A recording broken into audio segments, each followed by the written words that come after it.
EA Sports and the PGA Tour proudly present the season-long race for the FedEx Cup.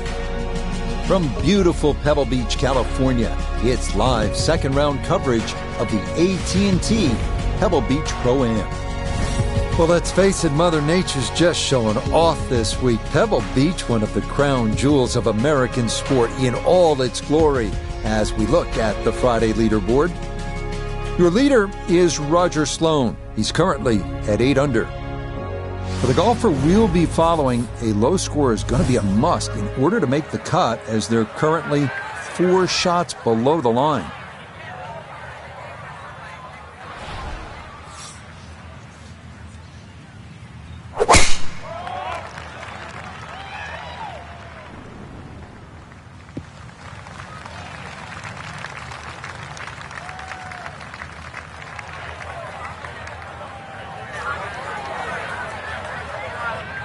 Just 90 yards remaining here for his second, into the par 4.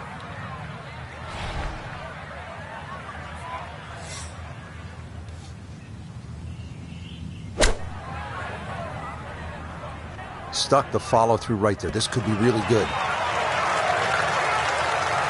Oh, just needed that a little bit more. I know it's 10 feet, but come on, I want it a little bit closer. This one moving left here for birdie.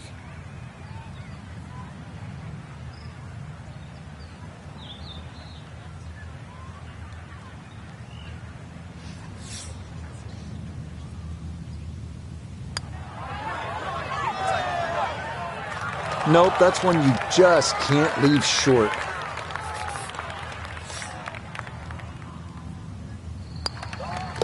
Safely in. It's a par here at first. And he'll hold steady at +3. Frank, interestingly, this hole number 2 plays as a par 4 for the U.S. Open. It is a par 5.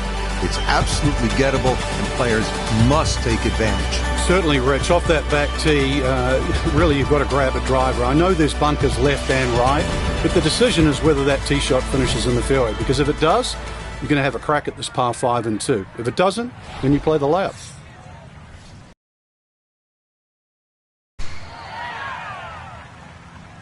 This starting toward the right side. Another good tee shot for him to start the round, as he gets another fairway here at the second.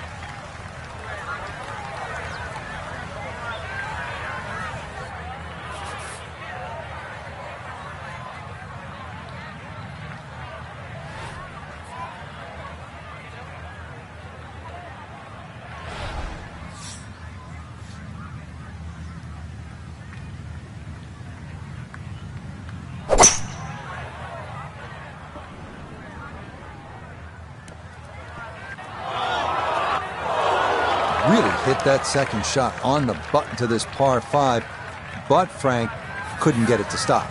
Yeah, too good, too long, sadly.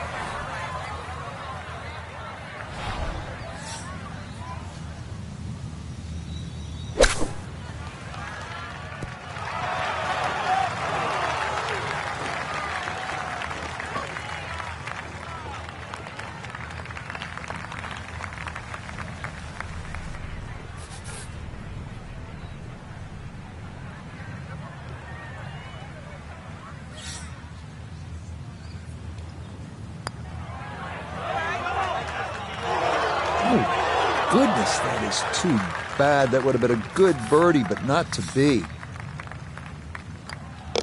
That finished off for par here with the second, and he'll stay right where he is.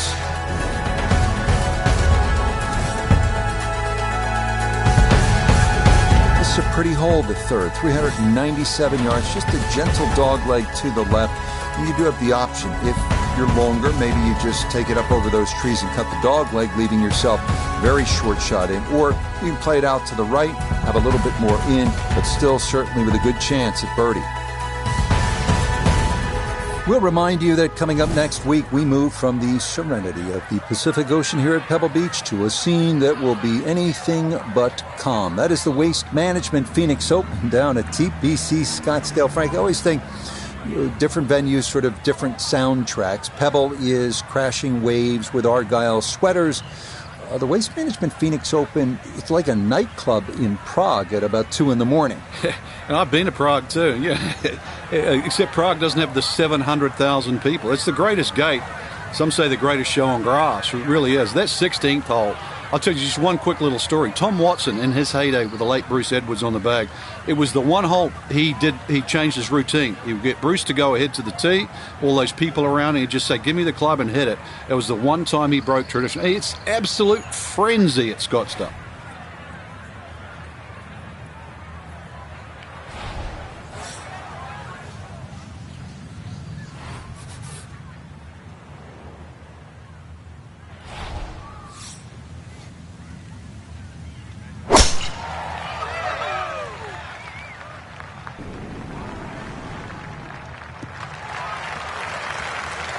Yeah, all about hitting the fairway here, and that is right where you want to be.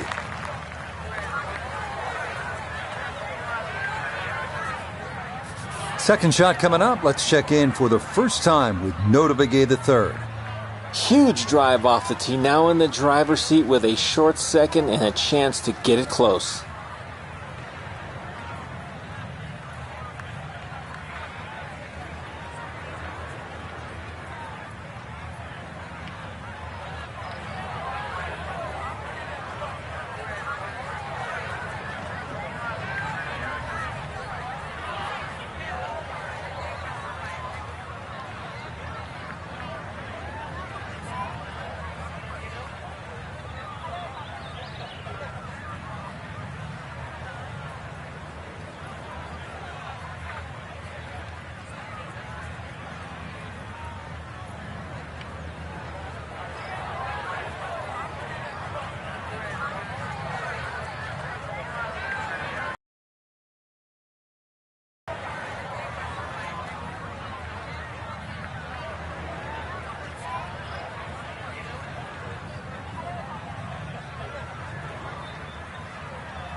That's a bit of a head turner, really. That was a green light situation from that distance, and far from the best shot I've seen today. A look here at birdie. And this is a putt pros practice for hours, slightly uphill and dead straight.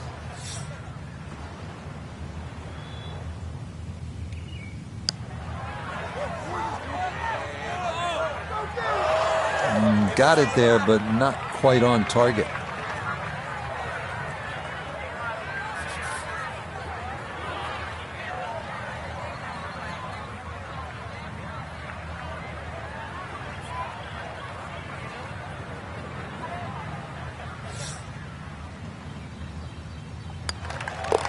So that safely in. It's a par here at the third.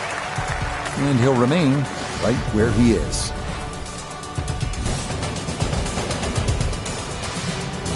Frank, this is where it becomes really obvious where you are. You're at Pebble Beach. There's the Pacific Ocean, and this begins that magnificent 7-hole stretch right along the ocean. A fun hole, not long, 331 yards up the hill. We're at the fourth. Yeah, and each one of those 7 holes that you referred to, Rich, there's a common theme, which is don't look right. because that's pretty much the ocean the whole way around. And this one here, that decision has to be made. 330 to the front of the green. If there's a hint of a breeze, you could try and drive it. Otherwise, really, you've got to worry about that pot bunker. That's between 230 and 250 yards. But as I first said, do not go right.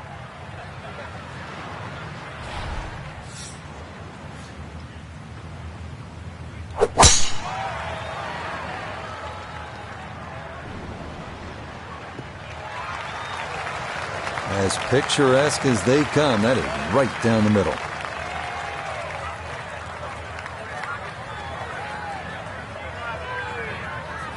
So not a whole lot left to go here as he'll set up his second for this par 4.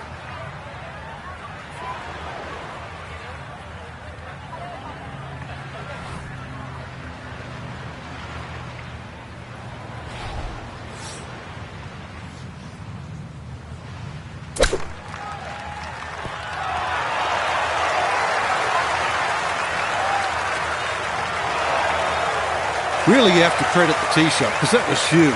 Great position. But the touch, every bit as good. Beautiful shot.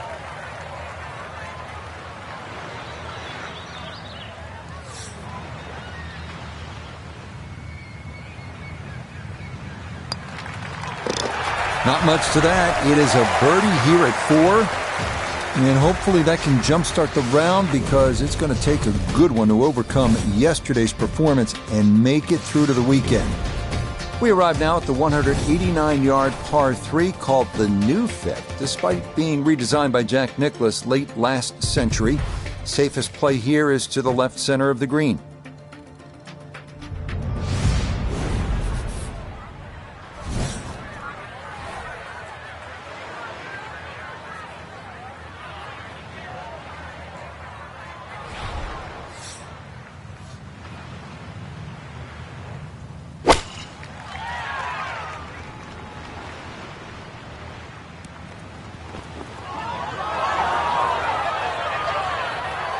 Boy, that ball got caught in the breeze and it was just along for the ride. Much too firm there. Second shot now here at the par 3.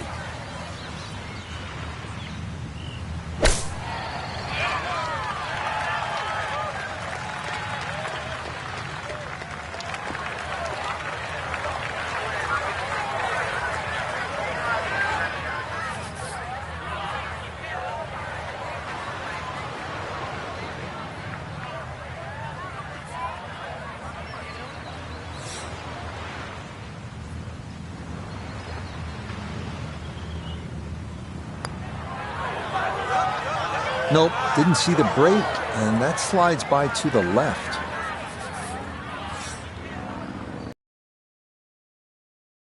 Okay, that one brushed in for bogey here at the 5th. And he'll slide back now to 3 over par.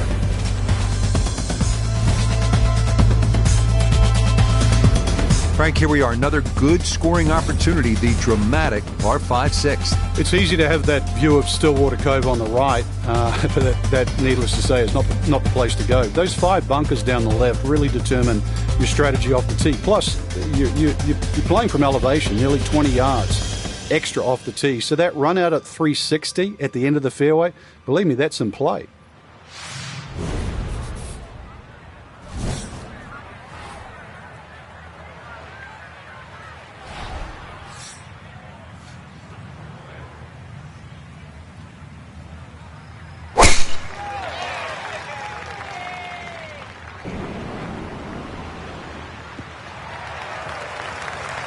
Nothing to fault there, safely in the fairway.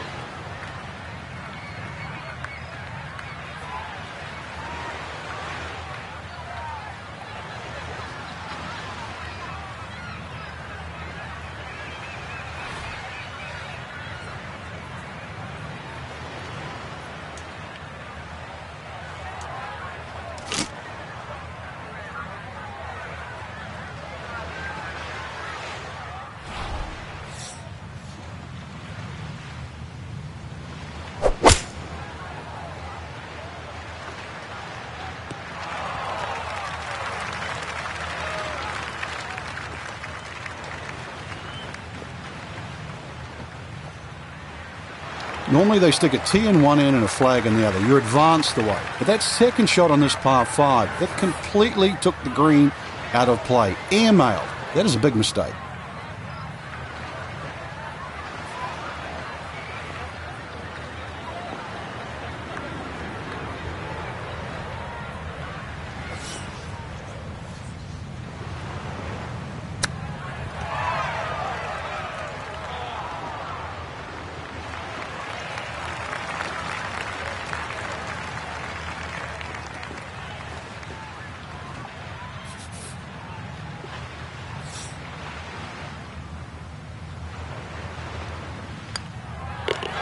Okay, well done there. It's a birdie here at the 6th. And with that, he's back to 2 over. Moving on to the 106-yard par 3-7. One of the most beautiful holes in the world. Craggy rocks, blue skies, and the beckoning Pacific beyond. Absolutely breathtaking.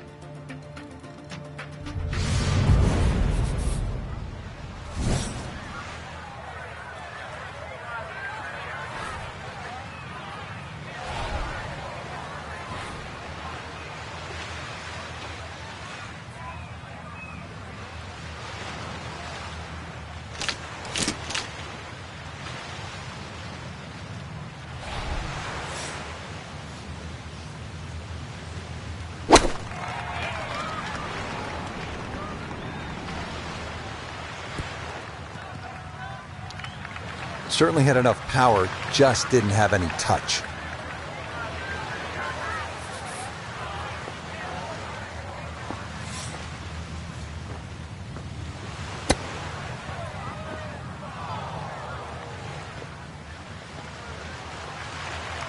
Well, those are the shots that turn what you'd like to be a leisurely stroll out on the golf course into a day of hard work. Yeah, what could have been a tap-in is now going to be a grind.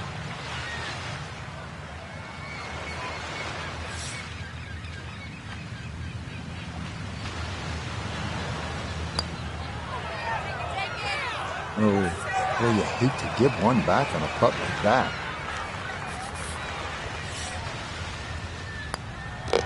That one in. It is a bogey here at the 7th. And that won't help the cause one bit.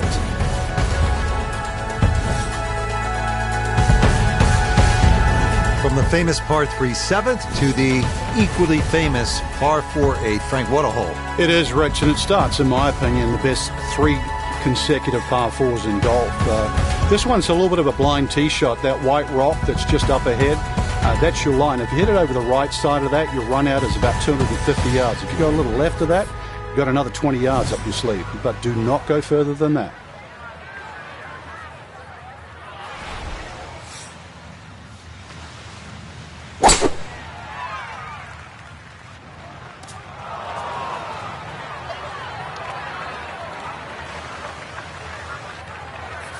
So after the missed fairway, his second now from the rough at 8.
Just too tough to control out of the sand. That one unable to hold the green. It'll run off into the short stuff.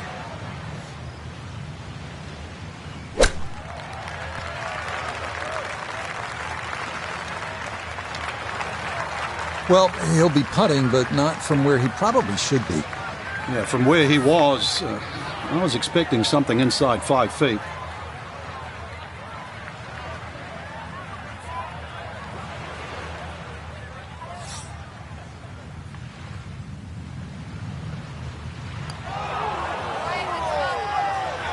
Time to move on to the next hole.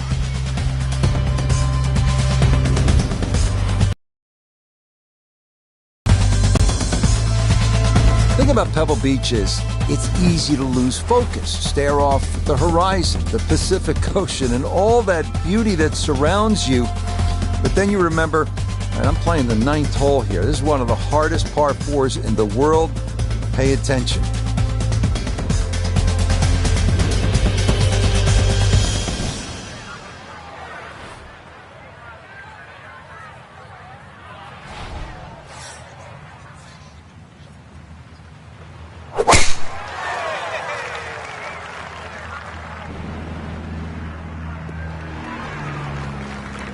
That's right in the pocket. Now, watch this gravity take over here.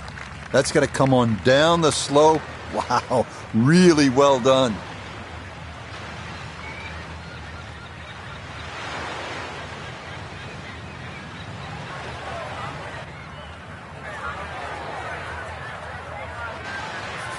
Second shot coming up, and we say hello to Iona Stephen. 136 is the number. Wind coming from behind, so you'll need to be careful where you land it.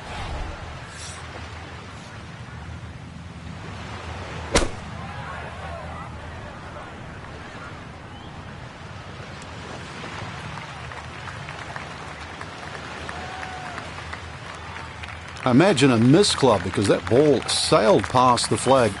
Really just fortunate to stay on the back of the green.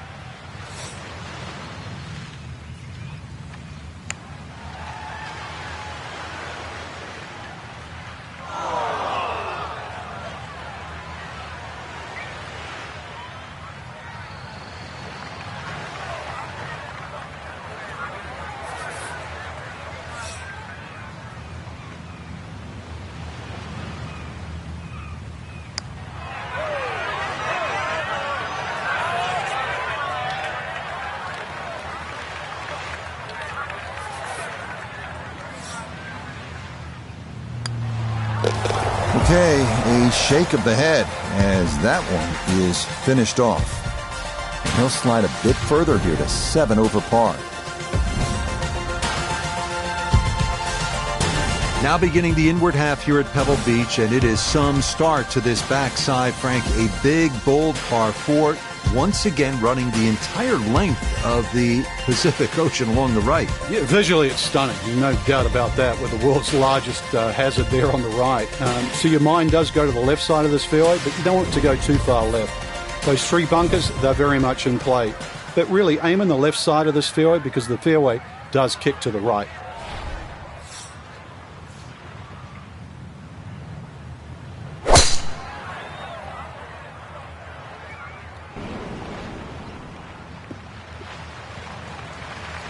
That one gonna split the middle, maybe get a little rollout as well. That is a good, solid tee shot.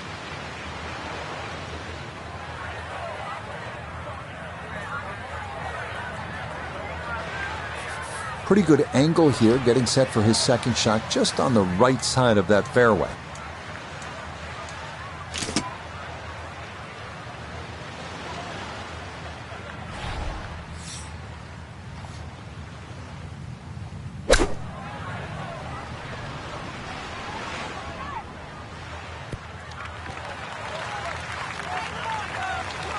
Well, it was either too much for breakfast or a little too much club, and that's going to leave a very tough downhill next one.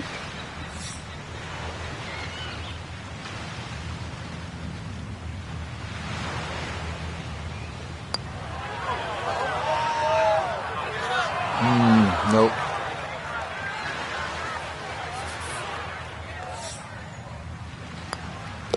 So that's in for par to start this backside. And he'll hold steady at 7 over par.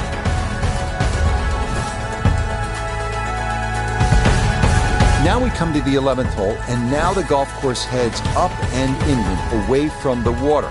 only 370 yards, best to be on the left side of the fairway. That will then open up the approach into what is one of the smaller greens here at Pebble Beach.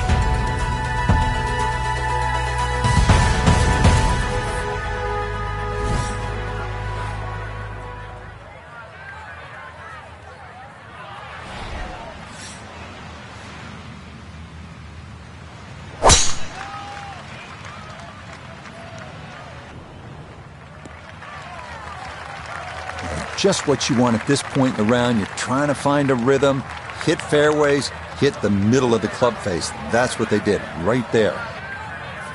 From the fairway, Iona, this his second. 130 yards left to the flag. It's a nice round number. And that wind is herring from left to right, so you need to factor that in as you start this ball.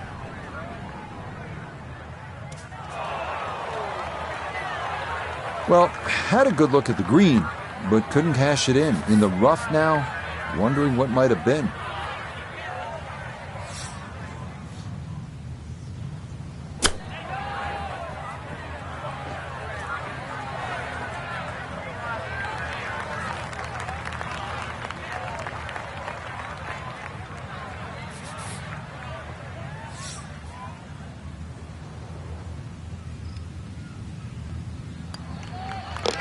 So that brushed in for par here at 11, and he'll stay right where he is.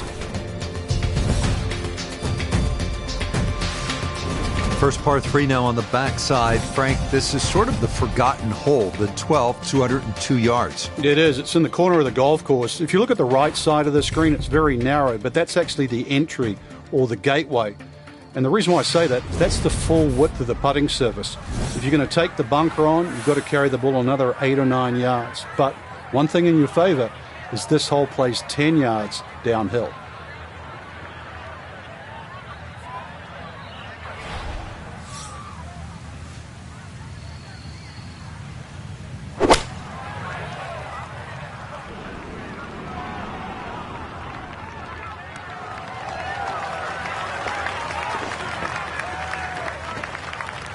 Solid shot, and sometimes solid throughout the round, will win the day.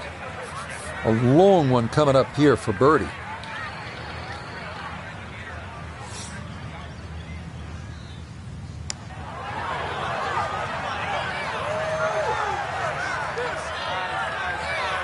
Okay, not a bad effort.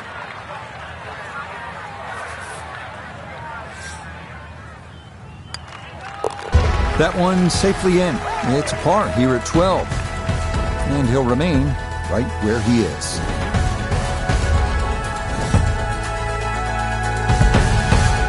Here we are, Pebble's 13th 401-yard par 4 that some consider a bit of a breather on the course. Birdie is definitely a possibility here. The 13th here at Pebble Beach is sort of a forgotten hole. It's only 401 yards of par 4, but I promise you'll remember it if you make a birdie here, and you'll have a good chance if you put it in the correct position off the tee.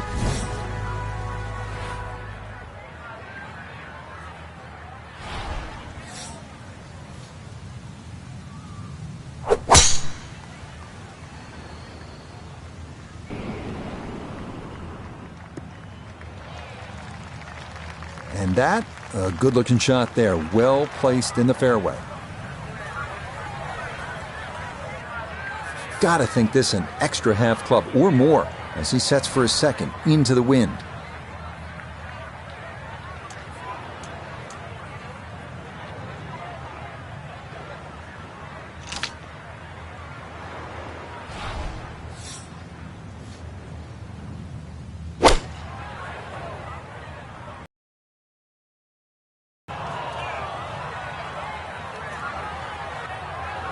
Well, had a good lie in the fairway, but couldn't do anything with it. That comes up woefully short.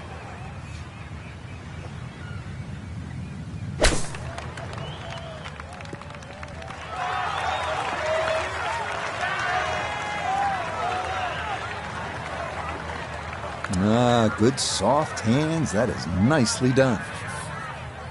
This from 7 feet.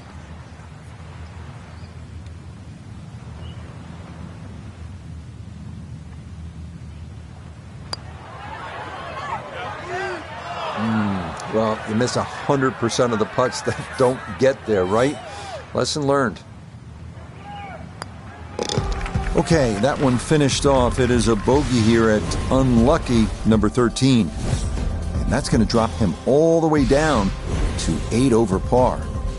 Frank, the 14th hole, par 5, it is one of the most difficult par 5s in championship golf, isn't it? It certainly is, Rich. Not just because of the length of the hole, 570 plus yards, but reachable only really by the longest hitters in the right conditions.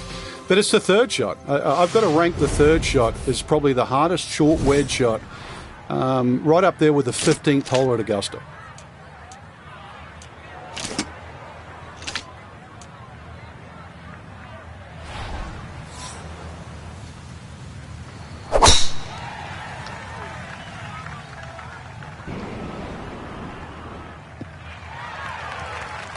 What a great tee shot. Bisected the fairway beautifully.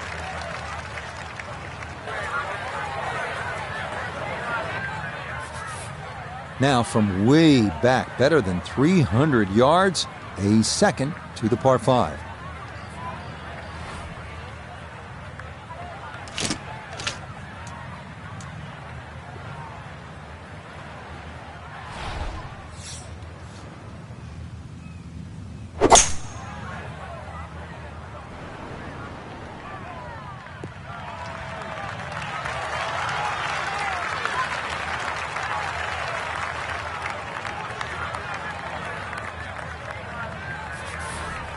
Well, Frank, as we know, golf is not played generally on a flat surface, and here we go, uphill. Yeah, and the uphill lie is going to guarantee you more loft than normal. So you're going to have to counteract that with maybe an extra club.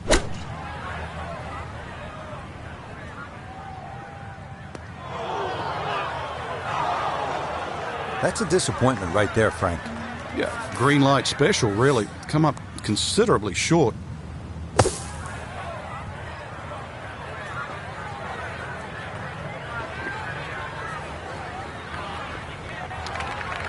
Yeah, that's going to be just okay. Might have been a little worried about not getting it out, and instead this is going to leave a tough putt coming up.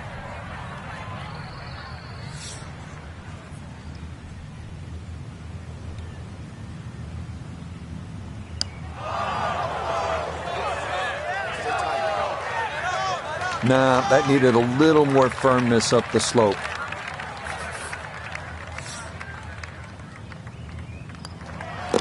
Safely in. It's a bogey here at 14. And he'll continue his slide. He is at 9 over par.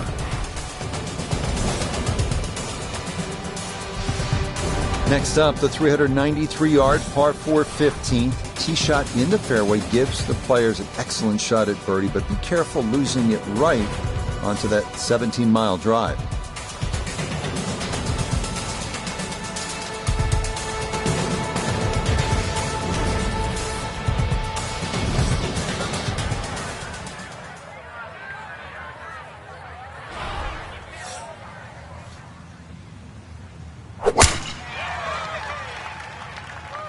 That one up the right side.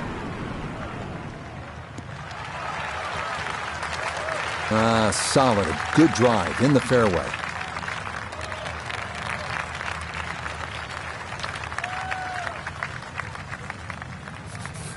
Now Notah, his second from the fairway.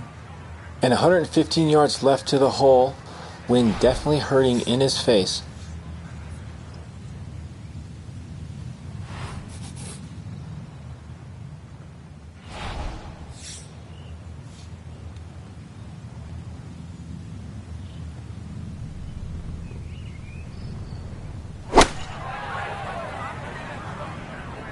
Gap wedge in the air. This has got to get up.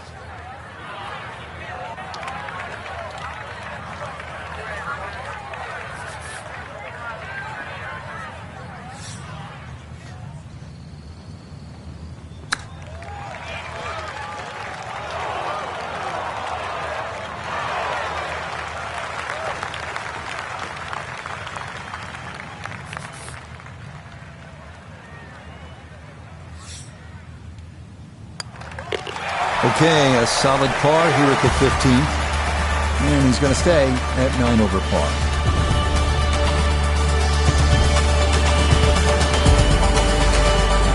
for 16th hole. Frank, what's the right play off the tee? You don't need driver here for a start, Rich. It's a long iron or even a fairway wood. Now, do you see that big gaping bunker in the middle of the fairway? That's not really in play. 205 yards gets over that. But that's the line. If you look closely up the right there, those two bunkers, you just see a little sliver of the bunker, the left of the two on the right. That's sort of a no-no. So anything slightly left of that runs out about sort of 280 yards, that is prime.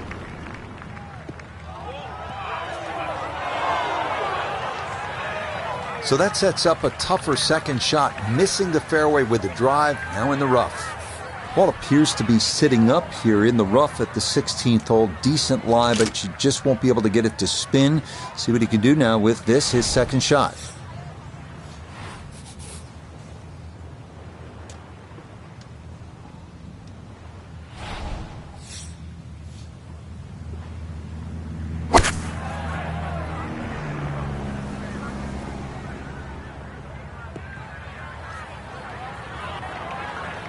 That is always so disappointing from that kind of a spot when you come up short. Yeah, you're licking your chops over that one. A shot you think you could hit directly at the flag. Now, test for the short game.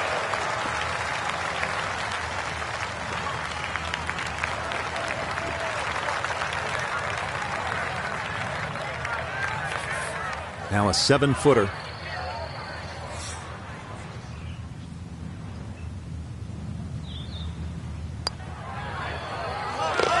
Okay, didn't want to let that one get away. It is a par here at 16, and he'll stay right where he is. If you stop for just a moment, it can really hit you where you are and what's happened here. This 17th hole at Pebble Beach, the par 3. Jack with a 1-iron that hit the flagstick in 1972 on his way to winning the U.S. Open Championship. And then a decade later, Tom Watson from just long of the green, chipping in for a birdie to beat Jack Nicklaus. Yeah, history made here at the 17th hole.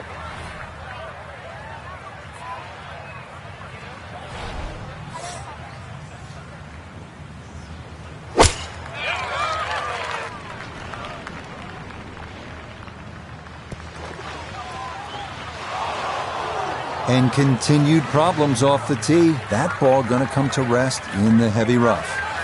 Now a second to this par 3.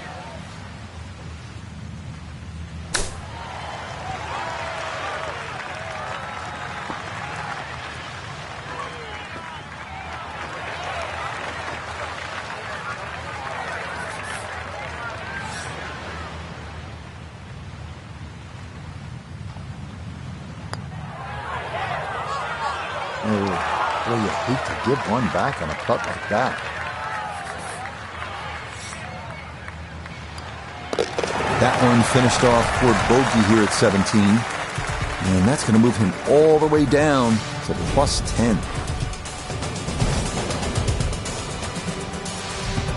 Wow, California's still golden depending on the view. And Frank, this one is hard to beat. 18th tee at Pebble Beach. Here we are. It's a stunning hole, Rich. Not only a great par 5 because you have to make decisions on whether or not you want to go for this green in 2, but just how picturesque it is. The bunkers you obviously see down the left, just slightly right of the water. But those trees, the one especially in the middle of the fairway that you have to navigate with the tee shot, and the one short if you decide to lay up.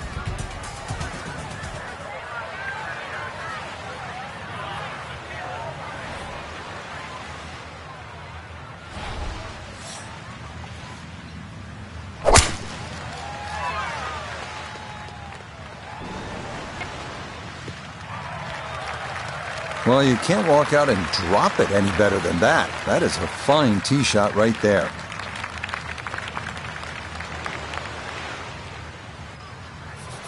Going to take a big poke to get there, but a chance with his second to the par.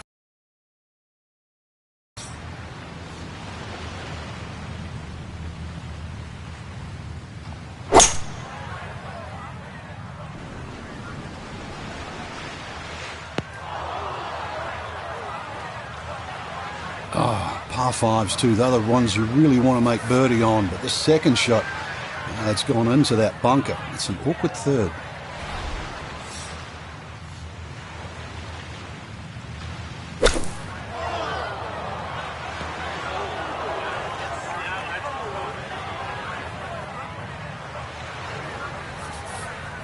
This will be the fourth shot now coming out of the bunker.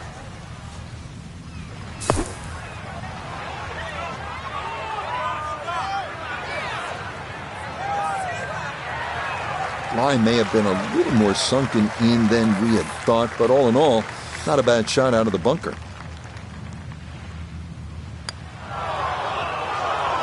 That's going to leak out to the right and trickle away. Not the right read there.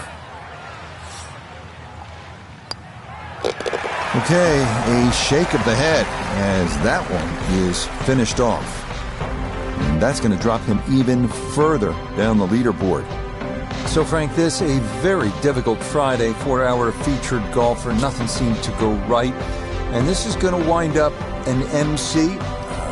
That stands for missed cut.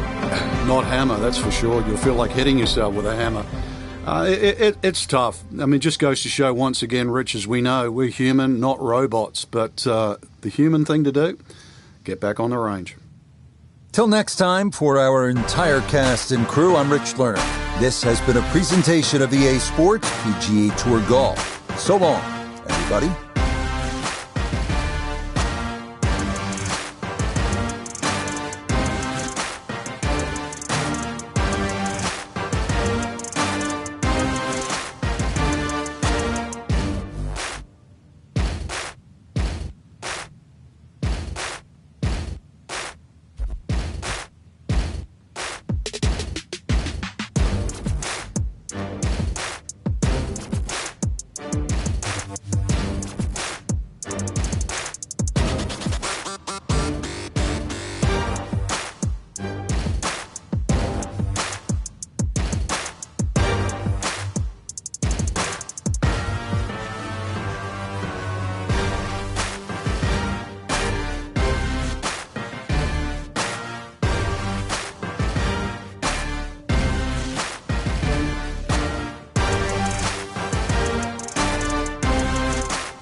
EA Sports and the PGA Tour proudly present the season-long race for the FedEx Cup.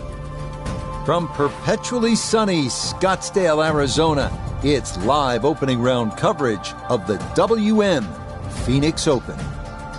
It is called the People's Open. Enthusiastic crowds have been the norm. 700,000 fans expected through the turnstiles this week. As we check the early leaderboard, Denny McCarthy is the leader. He's on the move early at 5 under par. Meanwhile, our featured golfer looking to get off to a hot start and maybe make an early move up the AM leaderboard. So, Frank, week 4 now on the PGA Tour. We said last week that there were a unique set of traditions at Pebble Beach. This tournament, unique in a different way. I have to think for a young golfer like the one we'll be following today, this can be an intimidating place to play if you're not prepared. What do you think? Yeah, I think it's a great choice of words, Rich. It does intimidate you because when you go through the tunnel at 15 and then you go into that cauldron, coliseum, whatever you want to call it, of 16, and you see 30,000 people surround it like a baseball diamond, that's something I know when I first did it for the first time. I'd never experienced anything like that. Your heart rate goes uncontrollable. You go into like this sort of crazed frenzy. So, yeah, this is no tradition here.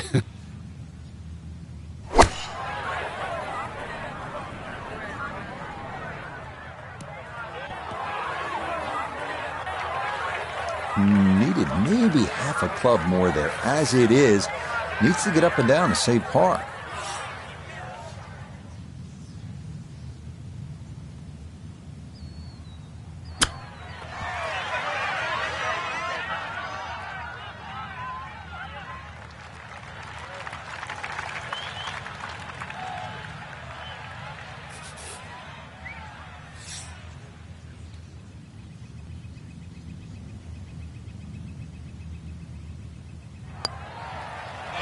Might overread it just a bit, and it stayed out wide left of the hole. All right, that's in for a bogey here to start the round. And he's going to fall back now to 1 over par.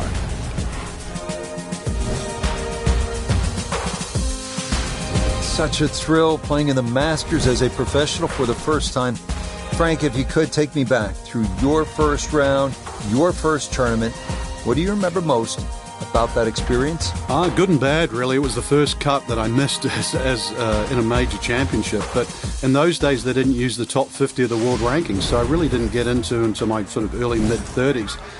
But I don't really want to talk about my first round, but by virtue of that, I got drawn with the late, great Arnold Palmer on the Friday. And, I sort of wanted to get out of town as quick as I could, but I watched the great man play the golf course, and I saw lines that I never, ever saw when I played my practice rounds. Got to play alongside a guy that obviously had put on a green jacket more than once.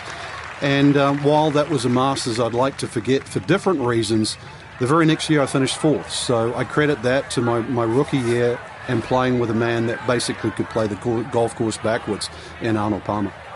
Well, hammered that tee shot into the narrowest section of this fairway. Got a great chance to clip this iron shot and get it close.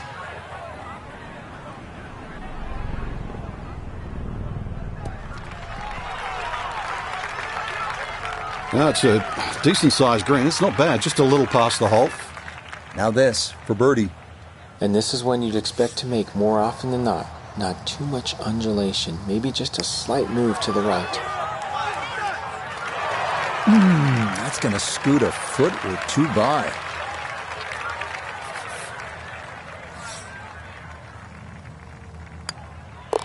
That finished off for par here with the second, and he'll stay at 1 over.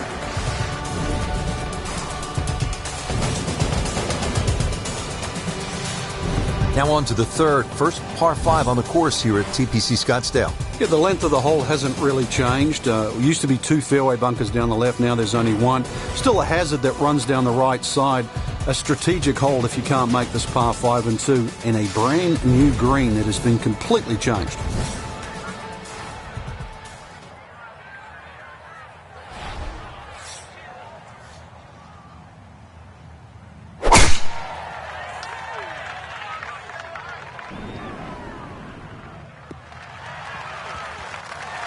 Yeah, nothing to fault there. Good balance, good follow through, and a good start to this hole. From the fairway, we check in with Notah. Tee shot has given the player a chance to go for this green in two. Just have to be mindful of covering the ravine, which protects.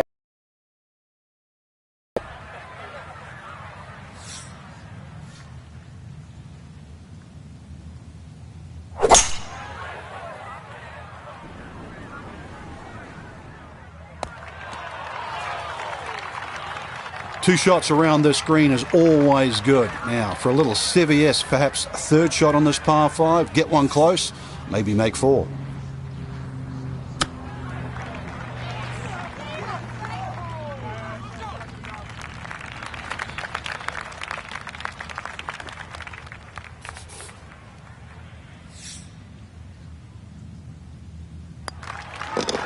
Yeah, no sweat. It is a birdie here at the third.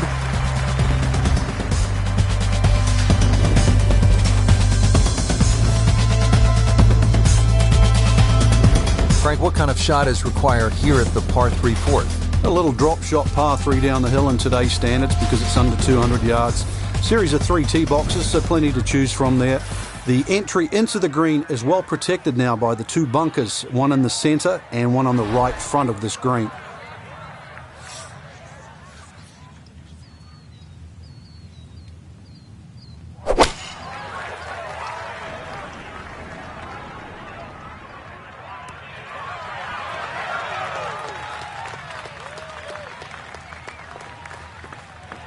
Okay, that one's dancing. Down to Iona, this for birdie. Well, for a long putt like this, there's really not a whole lot to it. I think you'll fancy his chances at this one.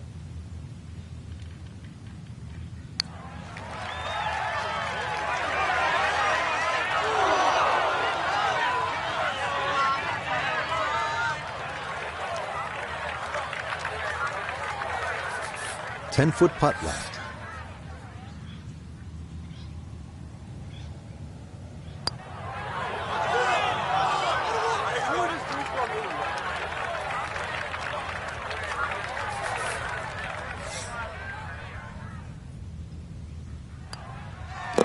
That one finished off. It is a bogey here at 4. And he'll drop back to 1 over par.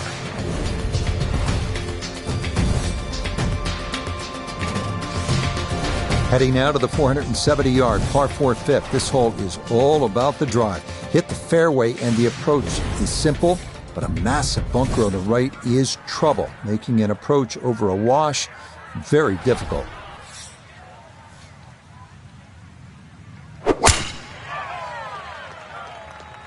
This one starting a little bit left.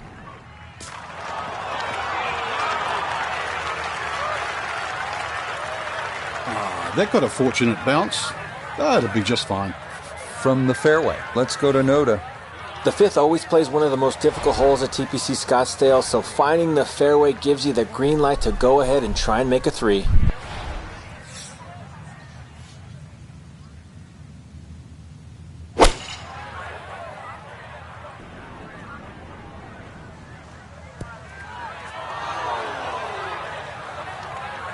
Didn't check, Frank.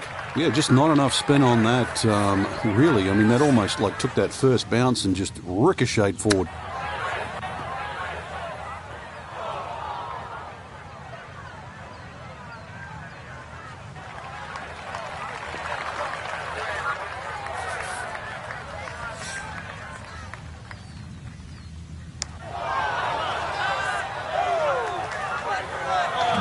That had a pretty good line, very close to going in.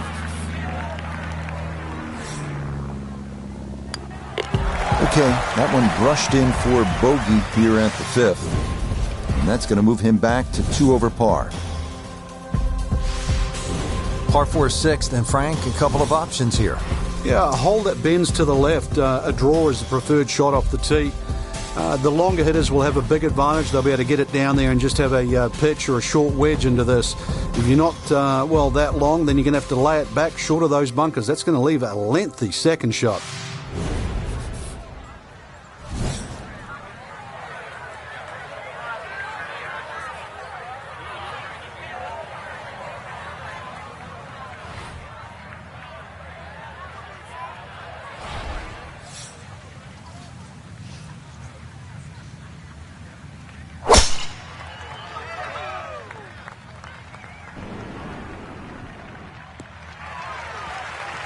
And this, a tee shot that fits the eye, and that'll be just fine.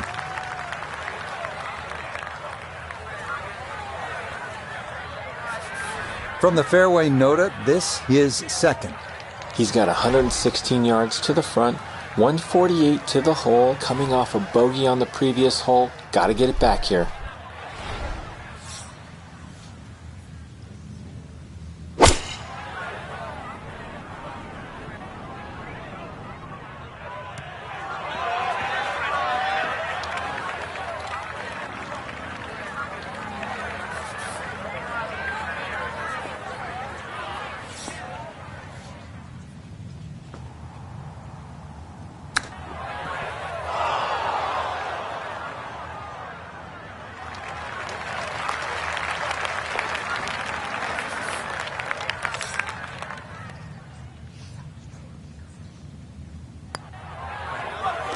Nicely read there. It is a par here at the 6th, and he'll remain at 2 over par.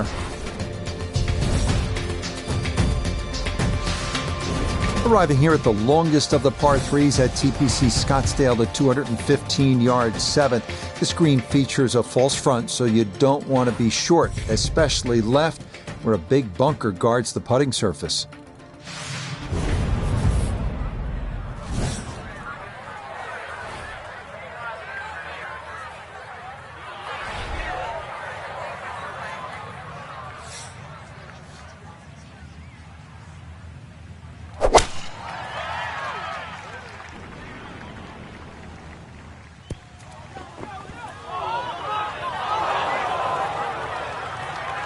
And I think that may have surprised him. That carried much further than he anticipated.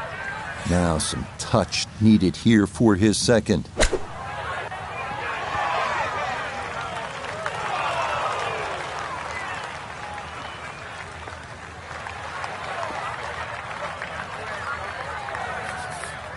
This is a 9-footer.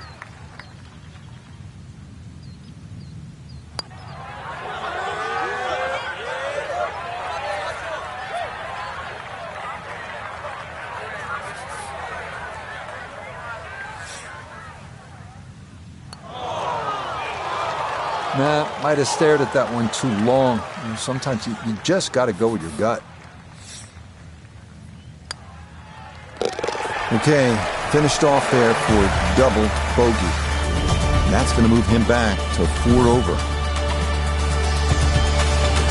There's a good hole right here. The par 4-8 at 475 yards, a slight dog leg to the left. This is where you want to hit that sweeper. If you have that in your bag, get a little extra roll on that hooking tee shot from there, you'll have a chance to make a birdie.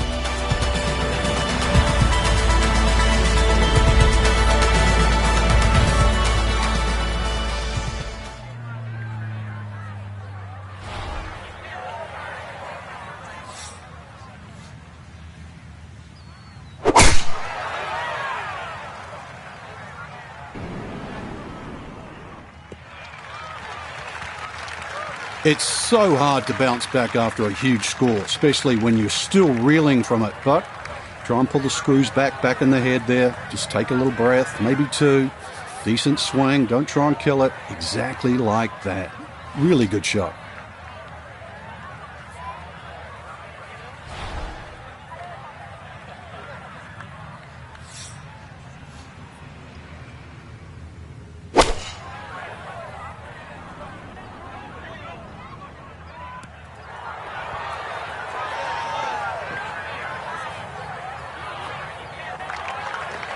That one was running so hot.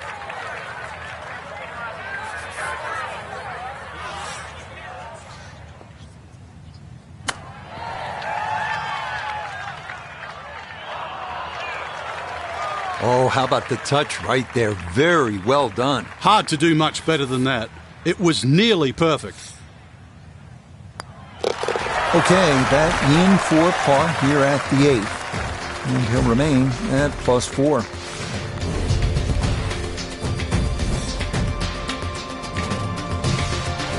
Rounding out the front 9 with a par 4 of 453 yards from the back tee. Looks to be straight away here, Frank. Anything to be cautious about on this tee shot? Well, that bunker, there used to be two bunkers down the right side. There is now one, and it also pinches into the fairway, which almost makes this hole look like a faint dogleg right. But really, the best line is still down the left side, so it still actually suits a draw off the tee. Green is slightly elevated and not very deep too, so judging that second shot, getting the right club is essential here at 9.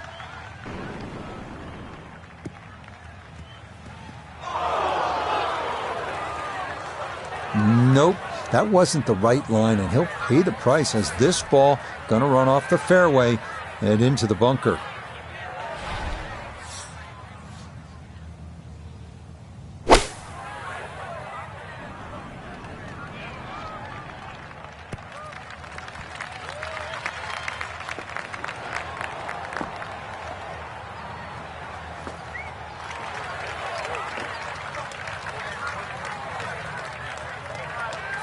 From the fairway, Nota, this his third. Ball behind the green at the 9th leaves the player in a quirky position. Gotta hit the spot about the size of a dinner plate to get it close.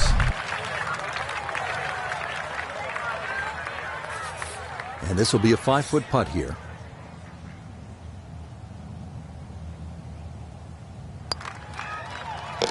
Yeah, that's a good putt. It's in for par here at the 9th. And this will be a 4-over score of 39 on this front side. This 10th hole is really all about strategy and good decision making. It's a hard dogleg to the right. You have a couple of options. You can cut the corner with a driver, but then you're contending with a small bunker and some trees if you miss-hit it. Or you can go with a fairway wood, but if you're offline, well, then you bring the bunkers on both sides into play.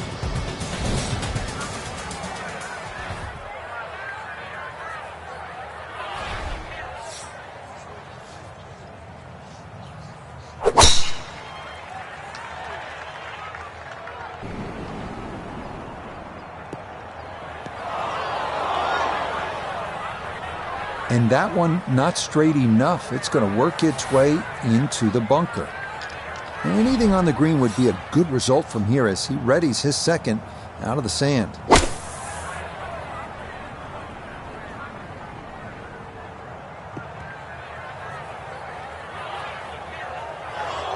As soon as the ball went in the bunker, that's where the problems start. Nothing more you can do, just advance it out and hope the next one gets in close.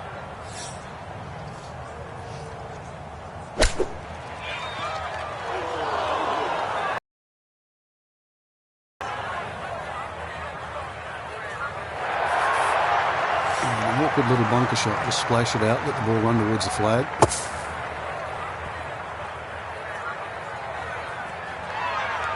Okay, not too bad there. Not in gimme range, but a good chance to possibly walk away only down a stroke.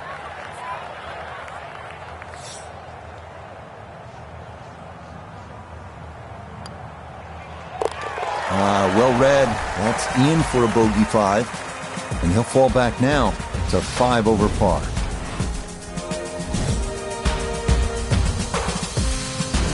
Now at the par 4 11th, Frank, I really like this hole.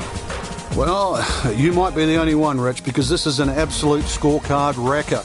Water all the way down the left side. There's 2 bunkers. Don't worry about that. They're not off the tee. They're around the green. They protect the left front and the back. If you think you can bail out down the right side, well, you could find cactus and all sorts of crazy things down the right.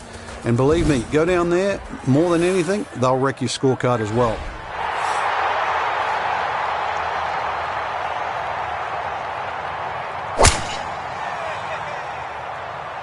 That one looking a little right. And that will be more than adequate. It's safely into the fairway. From the fairway, we check in with Nota. Great tee shot here at the 11th. Now has a chance to go at the hole location on the left half of the green, but have to be concerned about the water that wraps around the backside.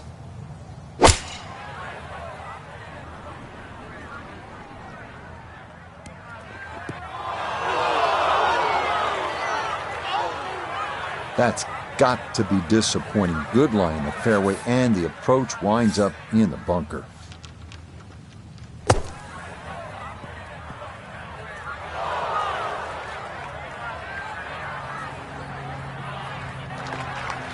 Yeah, that one came out hot, tough to judge sometimes, coming out of the sand, and that winds up well beyond the flag. 21 feet from pay dirt.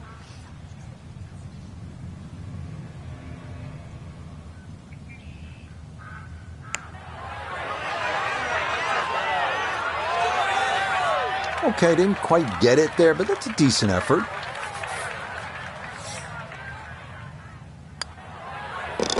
Safely in. Yeah, it's a bogey here at number 11. And that's going to drop him back down to 6 over. Well, Frank, this is kind of the forgotten par 3 on the back 9 here at TPC Scottsdale. All of that attention on hole number 16.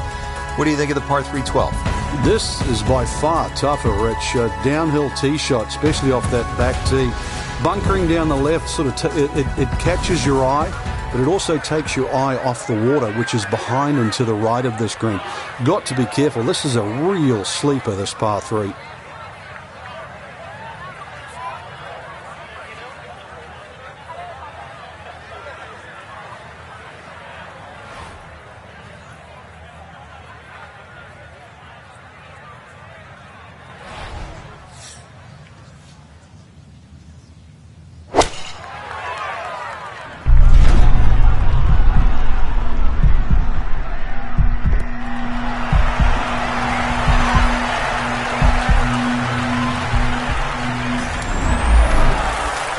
There, that is kick-in range. A beautiful tee shot.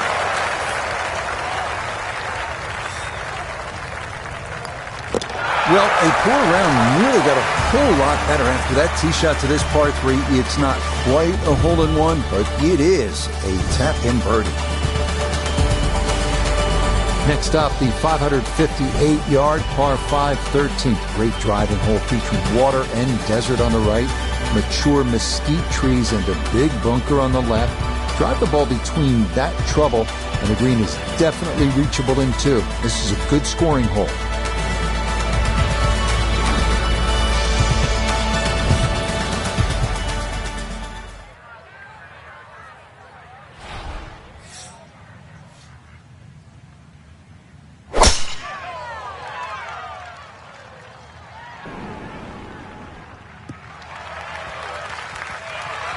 That will do just fine.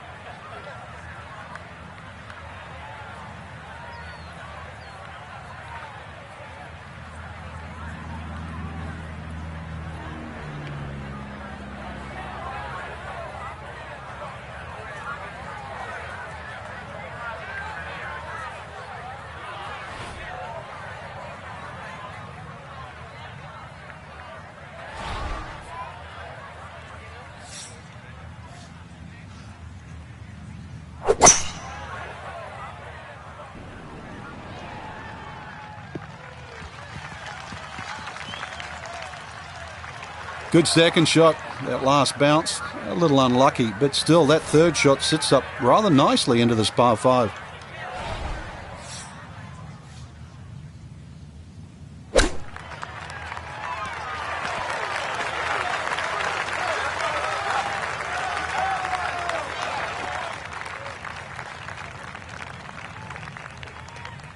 Five feet now for birdie.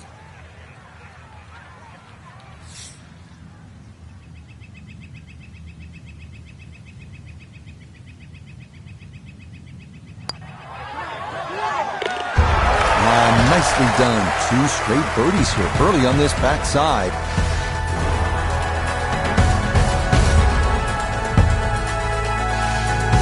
We come now to the 490-yard par 4 14th. Not quite as intimidating as number 11, but every bit as demanding. After an uphill tee shot, players hit into a green sitting precariously on what was once a spectator's mound. Par is a great score here.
Lovely pitch shot.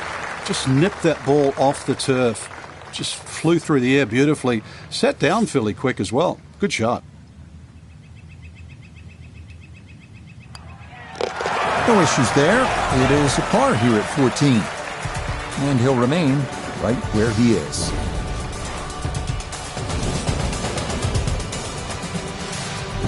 All right, Frank, now the fun begins. We are teed up at the par 5 15th hole. Plenty to talk about here. Yeah, the fairway down the left side is anything other than straight. It's more like a shipwreck, the raggedness of it. And that water in play, well, if you do find one on the fairway, you can sort of always wave across to the people that are walking down the 11th hole. Find the fairway, you can reach this par 5 and 2. A little bit of an island-looking green there, bunker on the left, and also another bunker just short right. But a fairway missed here. Well, you can rack up 5, 6, 7. We've seen all sorts of scores here at 15.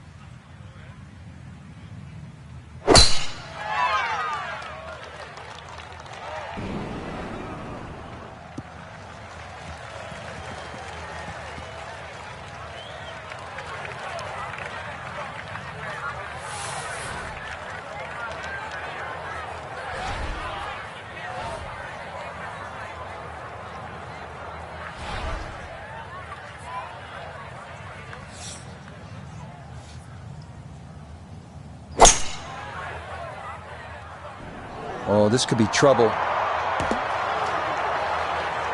Nope, that's not going to stick. It's going to be into the water that encircles this island green. So now, with the drop taken, this is going to be his 4th shot into this par 5.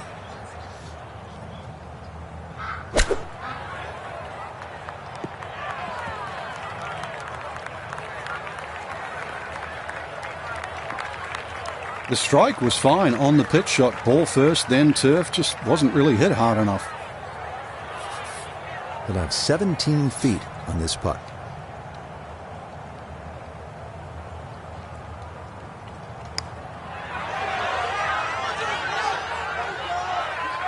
Oh, you're kidding?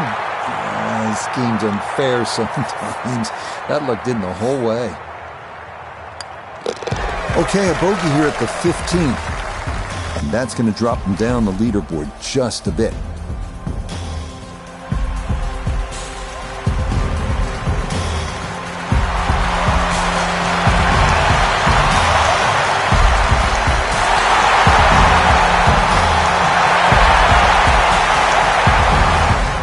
Here we are at the 16th hole, looking at just over 160 yards. Doesn't seem all that daunting, Frank.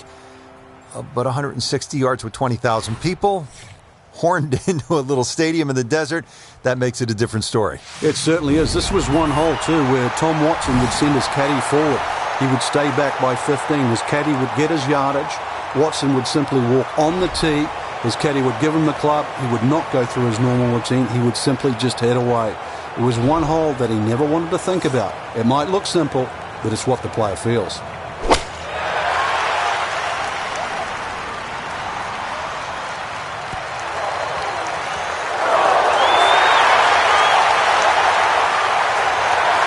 That one not on the green, but not in a terrible spot either. Sitting up in the short grass. Second shot now, here at the par 3.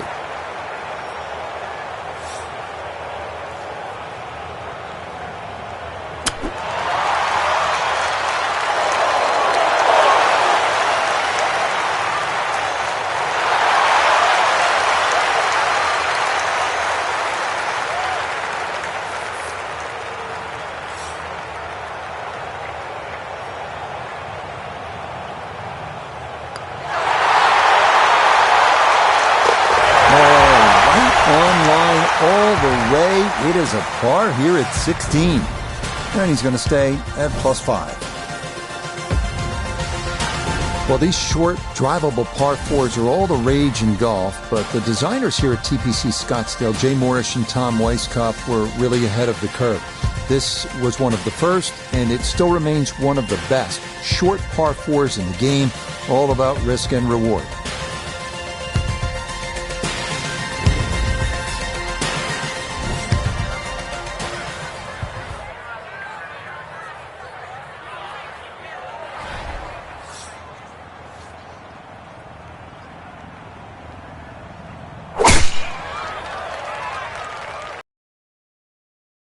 but it's looking good.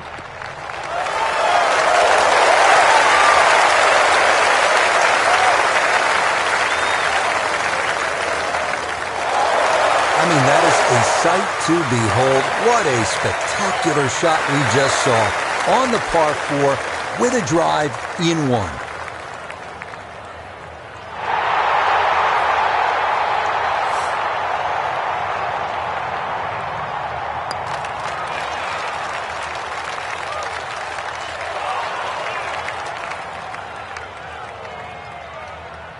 Oh, something went wrong there. That is a good 30 feet short.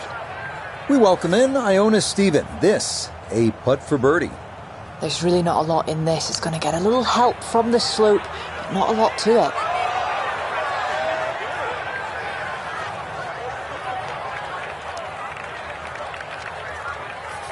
Right about 9 feet here to the hole.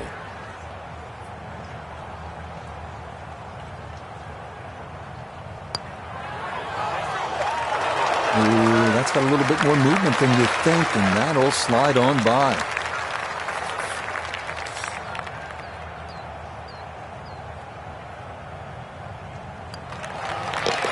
Okay, that's going to be finished off for his bogey, and that won't help the cause one bit. What an outstanding finishing hole here at TPC Scottsdale. Not overly long, but it is challenging. At 442 yards, this par 4 is all about strategy. You can challenge the lake on the left if you're one of the bigger hitters. Cut the corner of the Church Pew bunkers. That leaves you with just a flip wedge in. Or you can take the safe route. Just go down the right side of the fairway.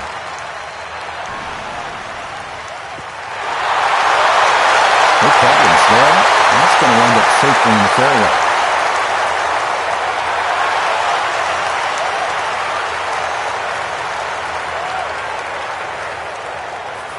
So from right around the middle of the fairway, this is second.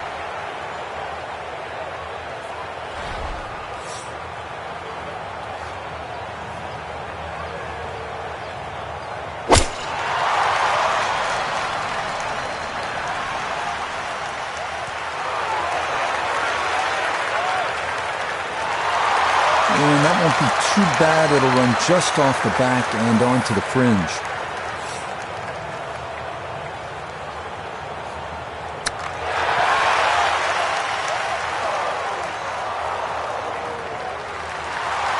I think I'd be fairly pleased with that, Frank. What do you think? I certainly do. It was so good.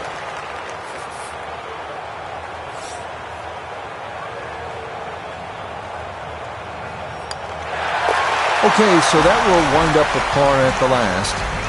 And this is going to be an opening round score of 77.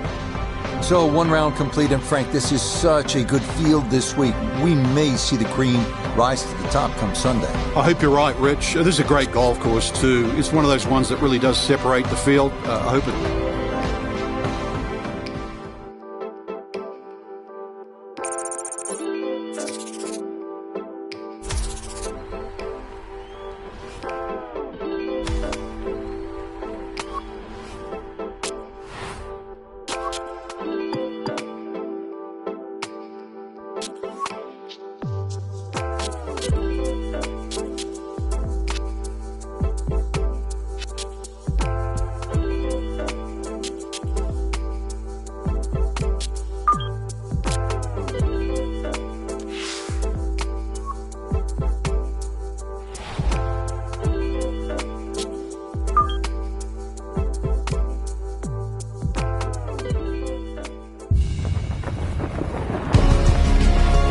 EA Sports and the PGA Tour proudly present the season-long race for the FedEx Cup.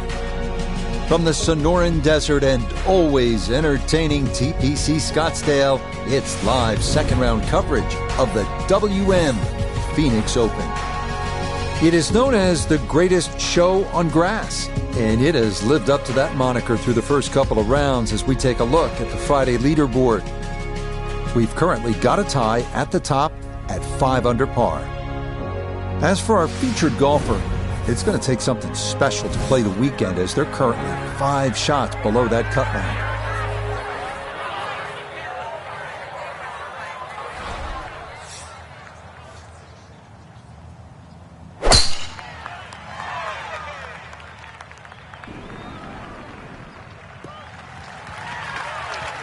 That one looking good. It's in the fairway here to start round 2. Down on the course, let's check in with Notah Begay III.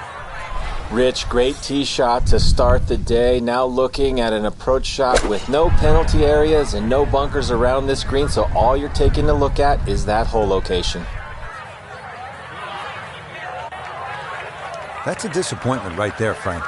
Yeah, green light special, really. Come up considerably short.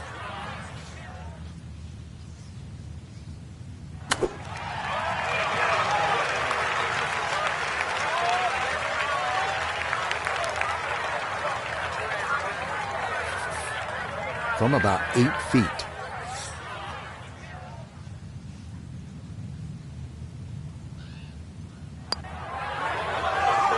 Oh, well, that is not what you want to see on the first hole. He's already thinking this better not be one of those days.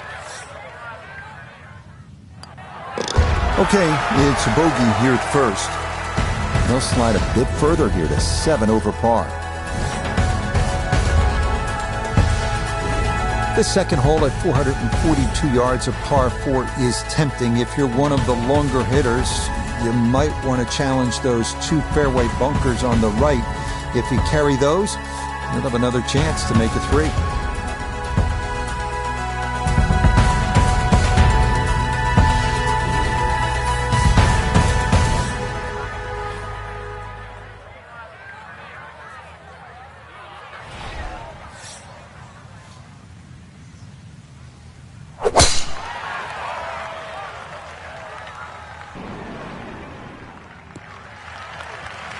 And that's going to play just fine. So after the early bogey, the response is a solid tee shot here at the second.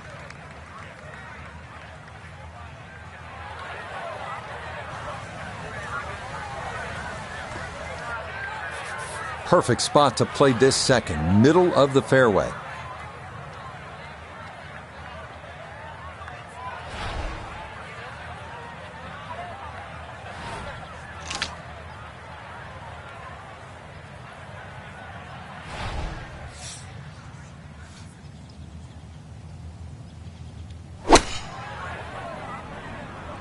I like the looks of this one. Rich, I thought this was going to be a tough shot. Pin at the back of the green, but total disdain. Threw it all the way back there. Good chance to make up for that bogey at the first.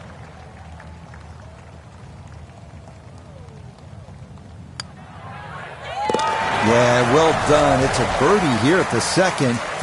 And hopefully that can jumpstart the round, because it's going to take a good one to overcome yesterday's performance and make it through to the weekend. Frank, what's the strategy here off the tee at the par 5 third? For the long hitters, they still think that they can reach this par 5 and 2 comfortably with a good tee shot. For the shorter hitters, it really is a thought about where you lay up that second shot to try and leave a good third shot yardage in. Still a good tee shot, though. That hazard down the right side protects against someone who's a little too cavalier off the tee. PGA Tour moves back to California next week. We'll be at Hogan's Alley in Riviera Country Club just west of Los Angeles for the Genesis Invitational. Frank, we go from hysteria to history. Oh, you do, yeah. Humphrey Bogart's tree on the left side of the 12th hole is still there, and it's still a feature. A huge sycamore tree there that kicks the odd ball away from the green. It's good. The whole golf course is in a sort of a bowl, so you get these swirling winds. I know they've tried to renovate the golf course over the last few years. It's actually made the fairways a little wider, but another straight-up test. I mean, the West Coast swing, you really have to bring your game.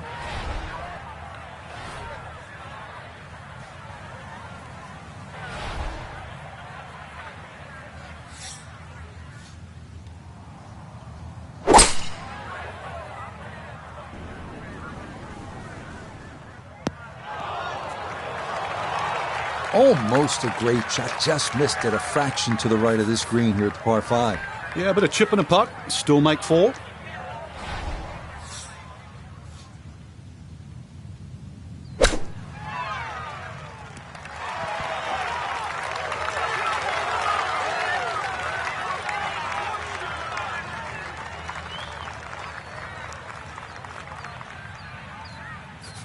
Shouldn't be much in this. for birdie.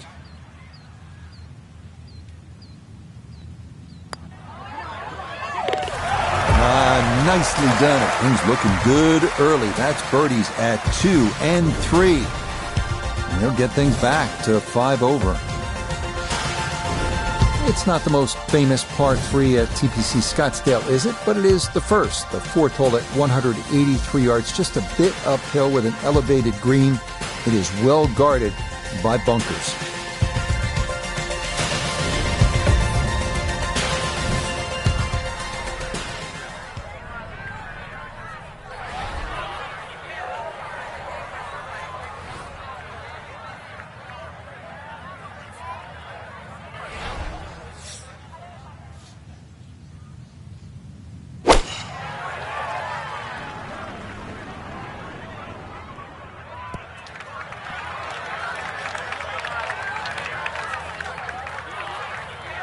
A very sensible play there, right in the middle of the green.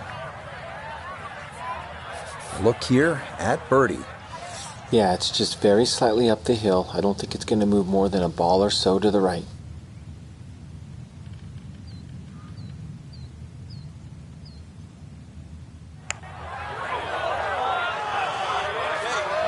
Nope.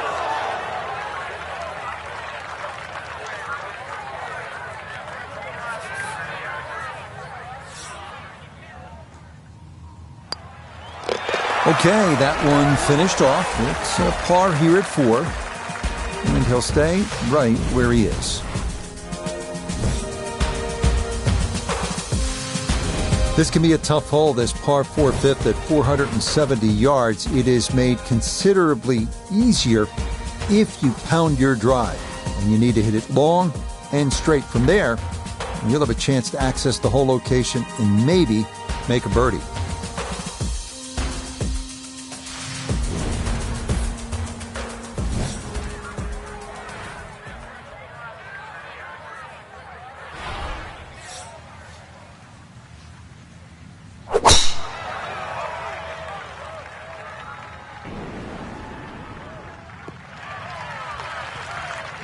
And no issues there. Good tee shot in the short grass.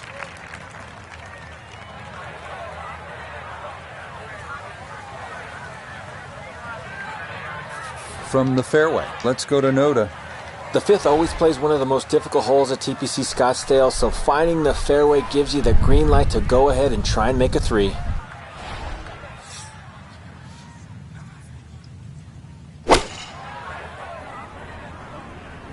Oh, this could be good.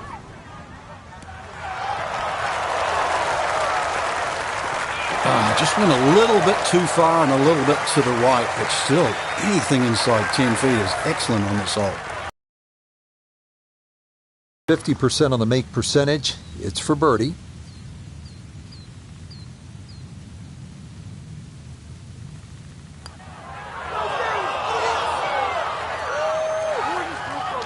We set a 50-50 proposition.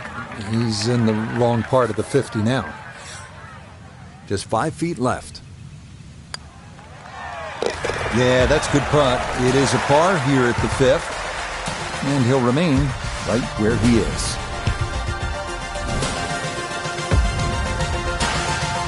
Par 4 6th is not overly long at 432 yards, a dogleg to the left. It's all about avoiding those bunkers that flank both sides of the fairway. If you do, yet again, you'll have a chance to make a birdie.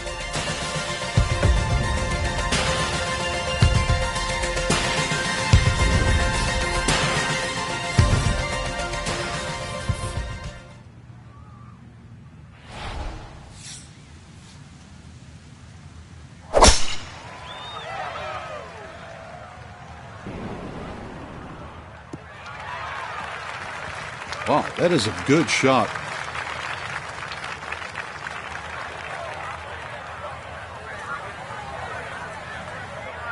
Second shot coming up. Let's bring in Iona Stephen. 131 all the way to the flag today. And that wind is herring from left to right, so you need to factor that in as you start this ball.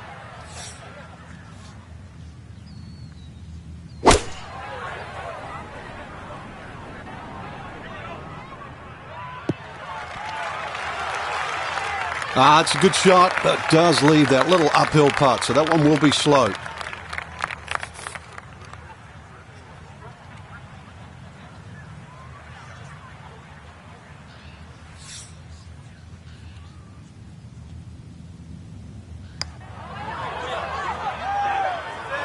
That one just going to sneak on by.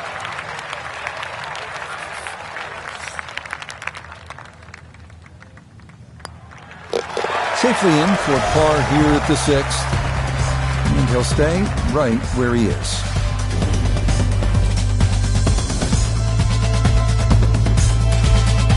On to the par 3 7th, 215 yards from that back tee box, Frank. This hole hasn't really changed. Still has that V-shaped green where it's very narrow in the front. A high-flying shot in here that carries that front edge, and you'll find the further and further you go back there, the more receptive and that green starts to widen.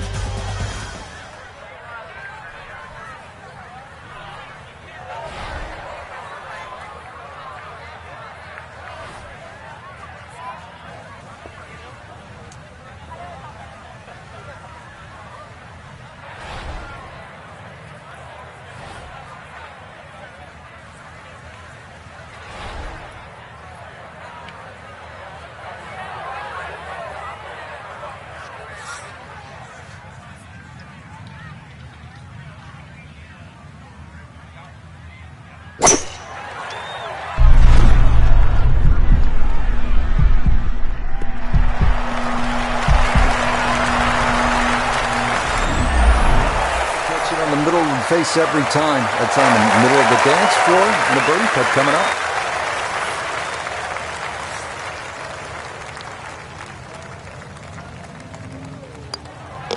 So what could have been there, mere inches from going into the cup, but consolation prize is a tap-in birdie. Up next, the 475-yard par 4 8th. It's a slight dog leg left. Ideally, you want to shape a right to left shot to catch a downslope on the fairway. But watch out for the 2 bunkers on the left. Par from there would be a big ask.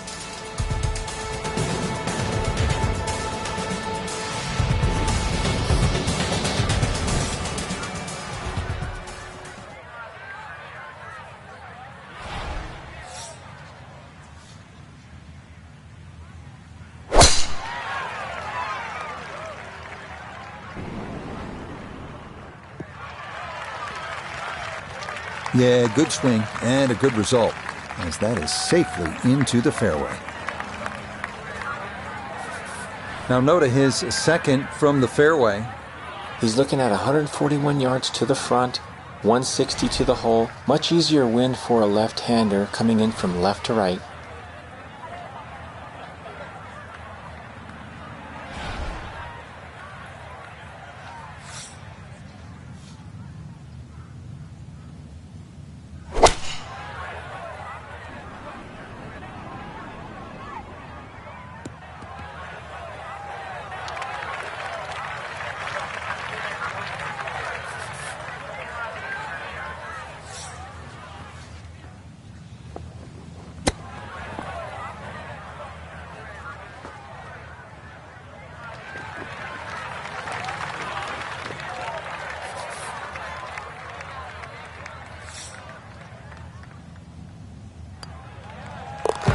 Okay, good roll there. It is a par here at the 8th, and he'll remain right where he is.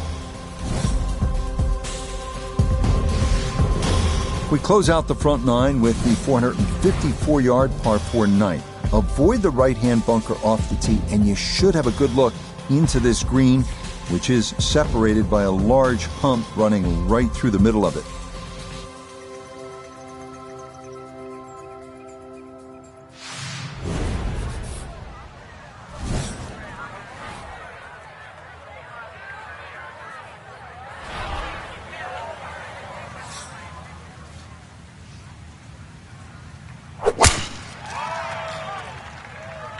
That's going to be up the left-hand side.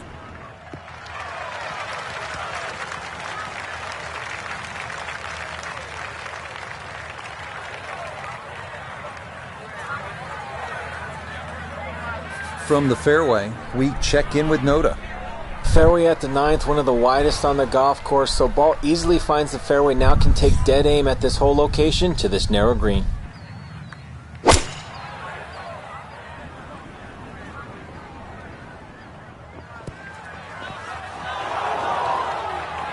Well, in the rough now, wondering what might have been.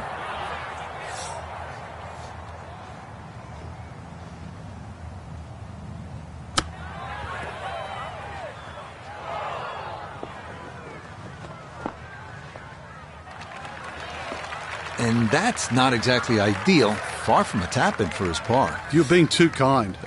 That's not at all ideal.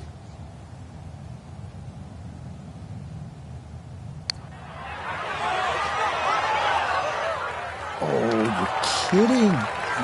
This game's unfair sometimes. That luck did the whole way. Okay, a shake of the head as that one is finished off. And that's going to drop him down the leaderboard just a bit. Par 4 10th hole. And Frank, do you think players should consider cutting the corner over that large bunker along the right side? Well, in years gone by, Rich, that's exactly what they were starting to do, and consequently they've sort of put in a few new bunkers really to stop that avenue or access into 10. Really, the easiest way to play it is just play it down the left side, leave yourself in. If you want to be brave, be prepared that if you miss, you'll find a bunker.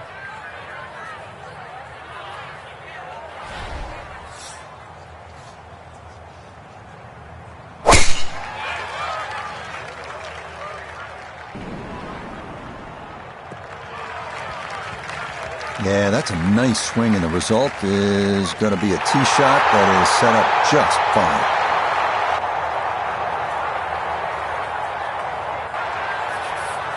So Iona, this his second from the fairway. He's in a good spot, 126 yards left to the flag, and that pin, well, it's back left today.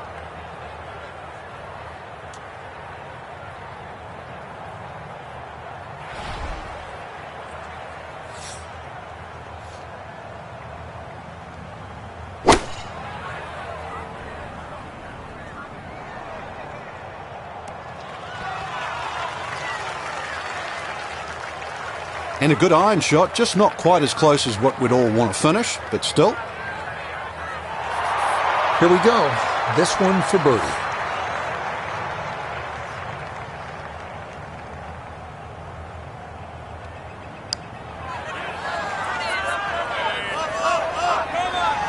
Yeah, that's a good putt from there. A little short, but not too bad.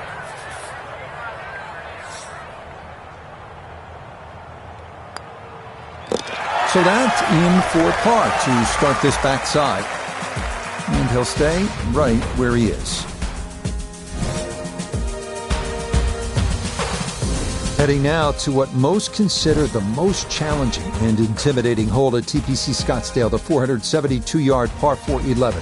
Water protecting the entire left side of the hole, so both distance and precision are required.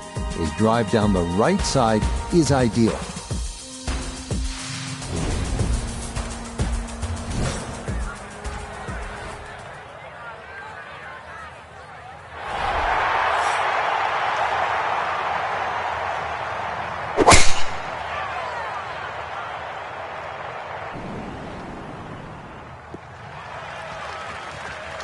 So often we talk about needing precision off the tee, and this is how you do it. That is dead center.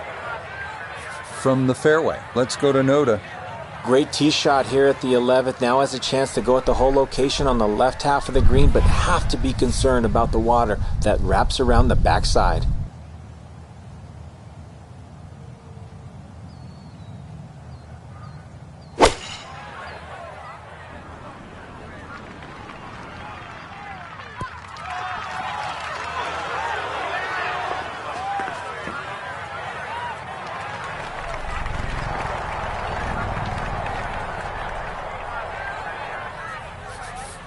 So now this, right around 25 feet for birdie.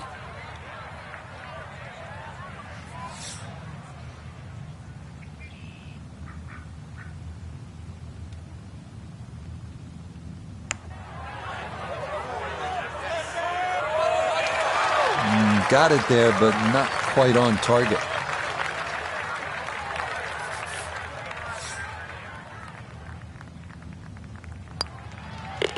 So that crushed in for par here at 11, and he'll remain right where he is.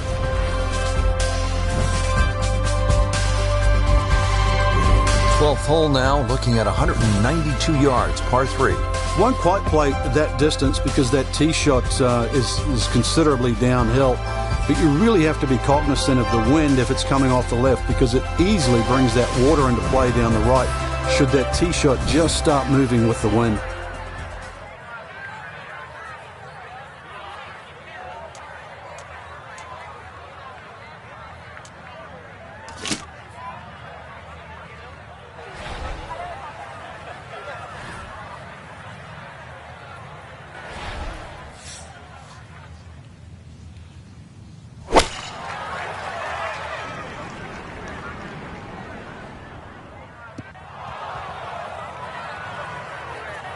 And that one not on the green, but not in a terrible spot either, sitting up in the short grass.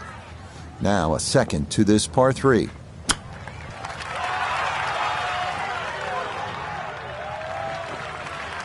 I think I'd be fairly pleased with that, Frank. What do you think?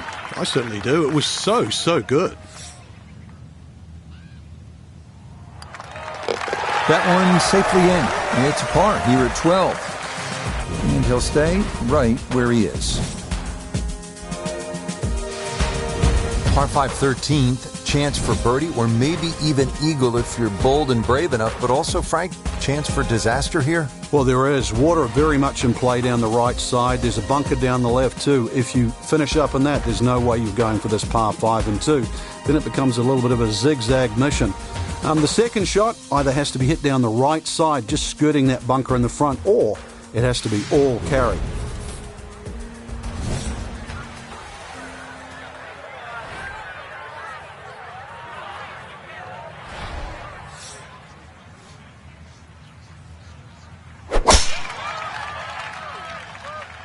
This one started up the right side.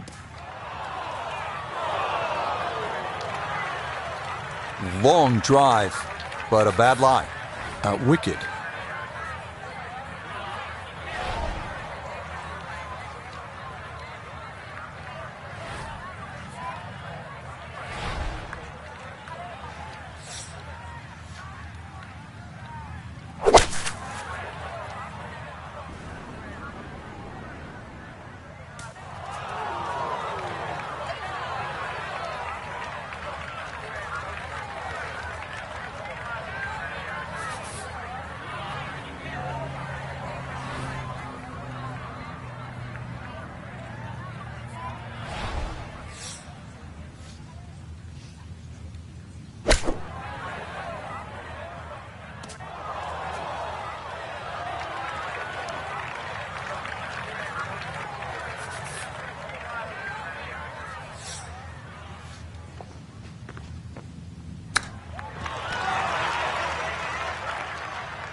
Okay, safely in for par here at 13, and he'll remain right where he is.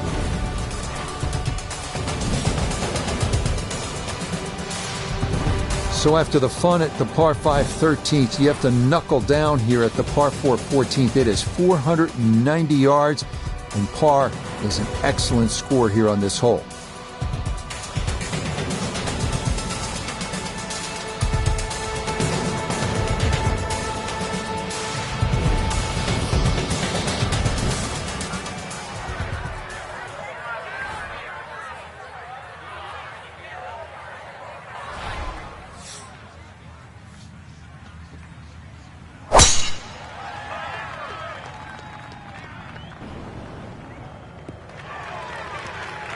No issues here. That is into the fairway.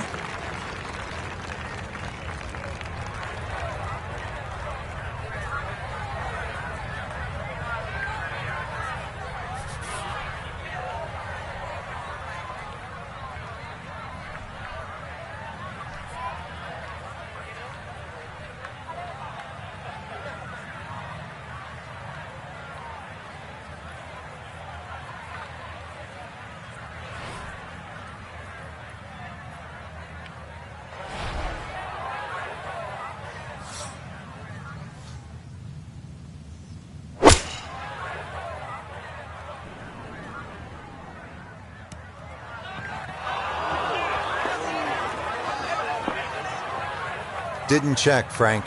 Yeah, just not enough spin on that, really. I mean, that almost like took that first bounce and just ricocheted forward.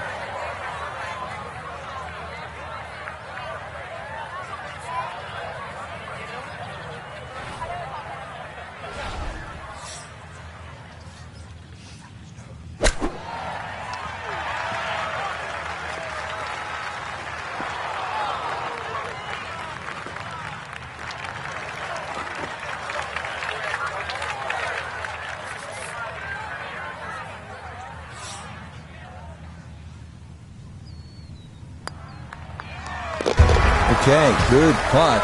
And a par here at 14. And he'll stay right where he is. Great scoring opportunity here at the par 5 15th. But Frank, I'm wondering, as a player, is your mind beginning to think about what's ahead at that par 3 16th hole? Oh, they are. This is really the finishing stretch at TPC Scottsdale, where you get all these swing holes. 15 is a swing hole. 16, 17, and 18, where so many changes in the score can actually happen.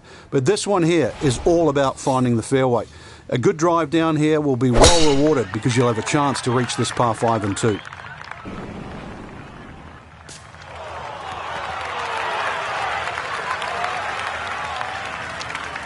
Now, that was 50-50 off the tee. Rough, fairway. I guess it was more than 50-50. Fairway's fine.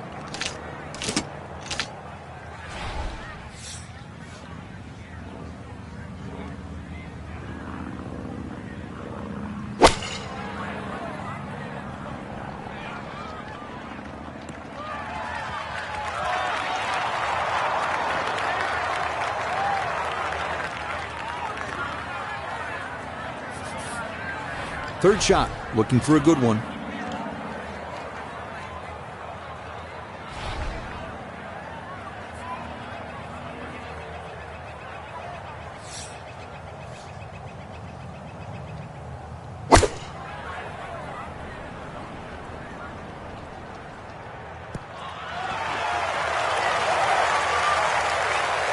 And that's a good approach shot too. Just a little left of the hole, but a good chance for birdie. 13 feet away.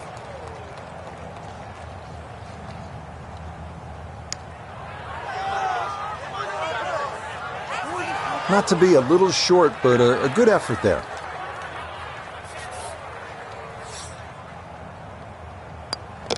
Okay, a solid par here at the 15th. And he'll remain right where he is.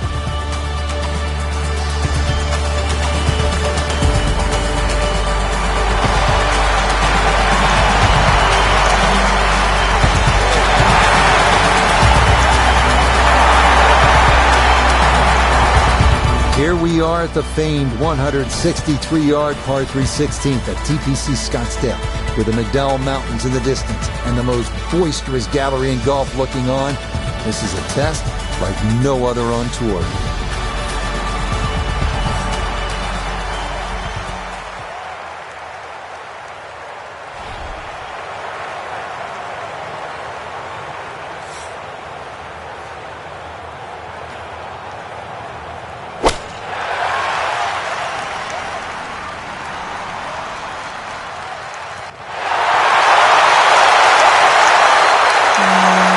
Okay, not what these fans were hoping for when they were sprinting across the golf course at 7 in the morning, that's for sure. A birdie putt now at 16. Yeah, Rich, this putt's got to be started out to the right-hand side. It will break back to the left, and got to be wary of that slope. Oh, what a putt right there. The speed is spot on. Just a fraction offline, and that would have gone in. Okay, that'll be a par here at 16. And he'll stay right where he is.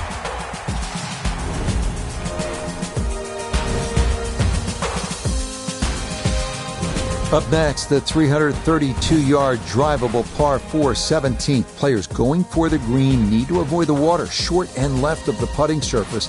A miss right will still allow for a fairly simple up and down.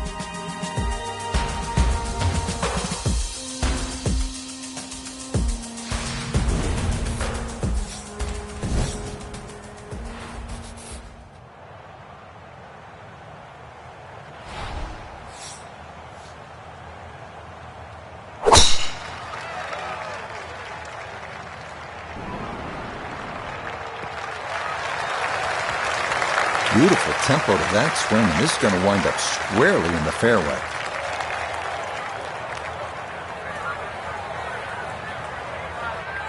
So a big drive, and not much needed to carry here for his second.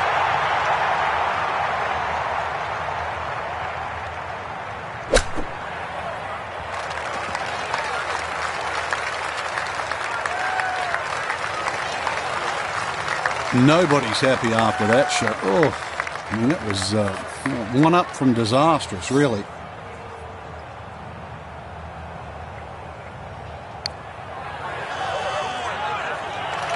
Nope.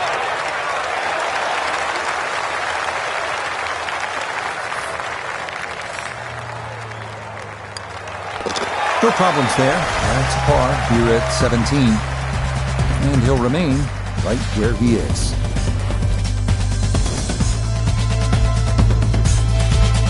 We finish our day here at TPC Scottsdale with a 442-yard par 4 18. Strategy off the tee is key.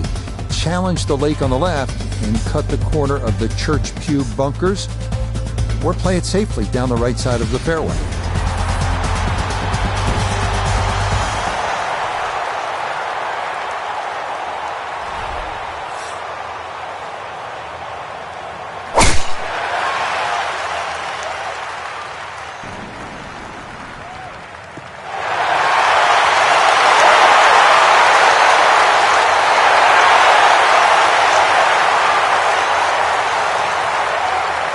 We'll be factoring in this breeze in his face as he sets for a second.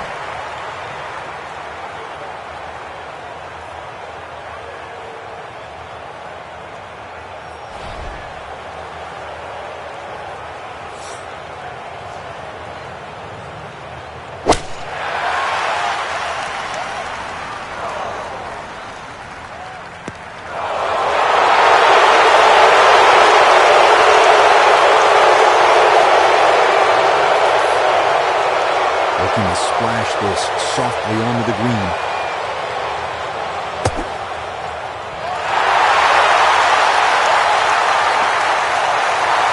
Okay, safely on the putting surface out of the sand. Would maybe like to run that up a little further, but that's not the worst shot in the world.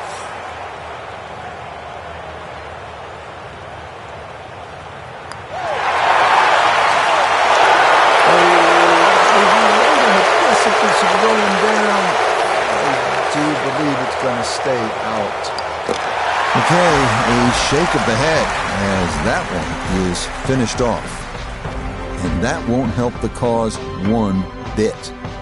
So a disappointing end to the tournament for our featured golfer heading home following these 2 rounds after failing to make the cut. Time for a little introspective look. What we did well, what we didn't, and then back to the drawing board. So, for Frank Nobilo, Nota Begay III, and Iona Stephen, I'm Rich Lerner. We'll see you next time on EA Sports PGA Tour Golf.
EA Sports and the PGA Tour proudly present the season-long race for the FedEx Cup. Today from scenic Lighthouse Point Golf Club, it's live opening round coverage of the Lighthouse Open. This promises to be a fun 4 days, a lot of storylines to get to as we check out the early leaderboard. We've got a tie at the top at 3 under par. Frank, what a way to start. This is all you want, a par 4 of nearly 500 yards. And a 90-degree dogleg. There's a bunker in the distance, Rich. That's almost your run-out area.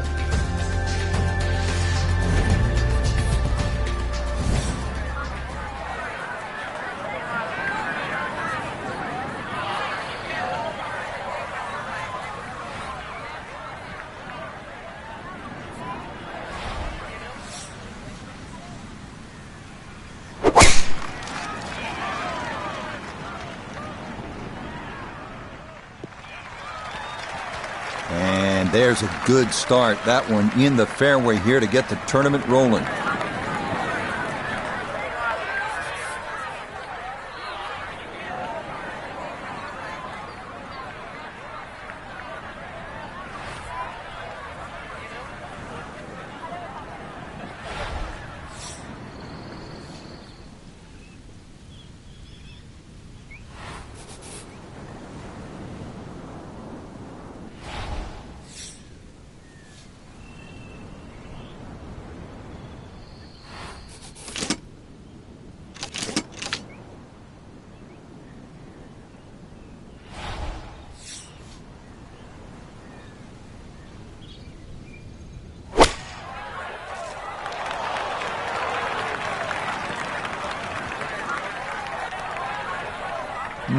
Not sure what happened there. Wrong club selection, poor execution. Regardless, a lot of meat still on that bone.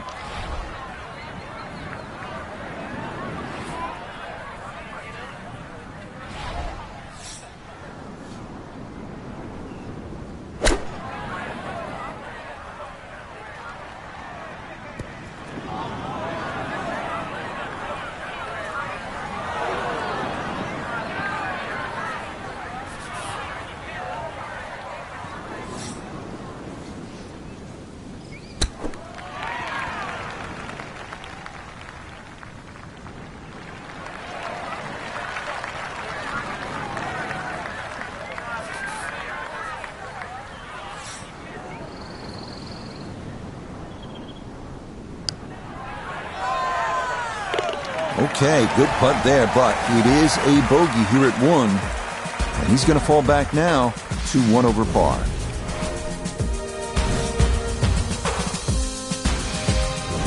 Now at the second hole here at Lighthouse, it's a par 3, 234 yards. Difficult hole, Frank, especially when the wind picks up. It is, and you can see with that bunker on the right side, that's obviously the bailout area because the problem side is to the left of this green. That's where the cliff starts to run all the way down to the ocean. This is a very difficult par 3, not just because of its length, but because it's exposed to all of Maine's elements.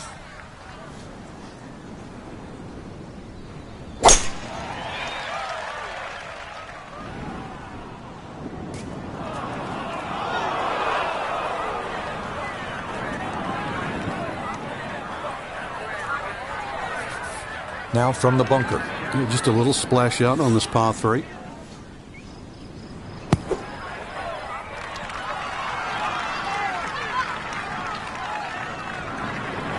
Yeah, that'll do nicely. Just beyond the hole. Super job there out of the bunker.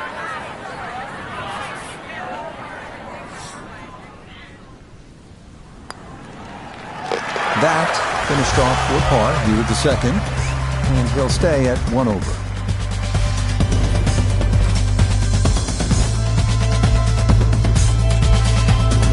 Rich Lerner alongside Frank Nobilo back with you at the third hole here at the Cliffs. And this is a hole that offers up a chance to put a red number on the board, Frank.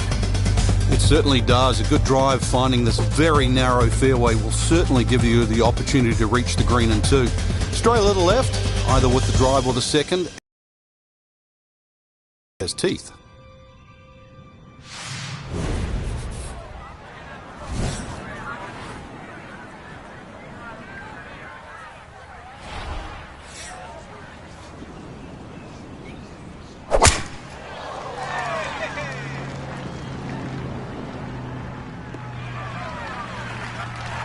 All right, in the fairway.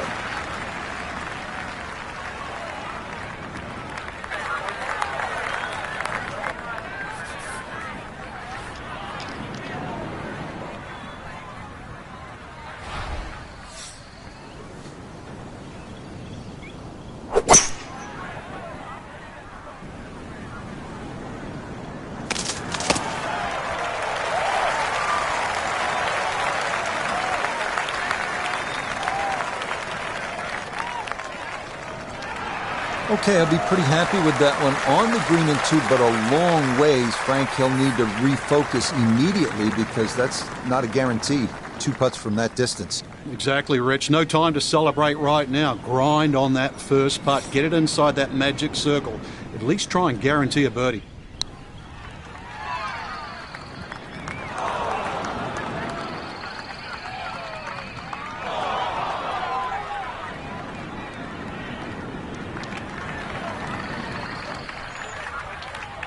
Notah Begay down on 3 green to look at this putt for birdie.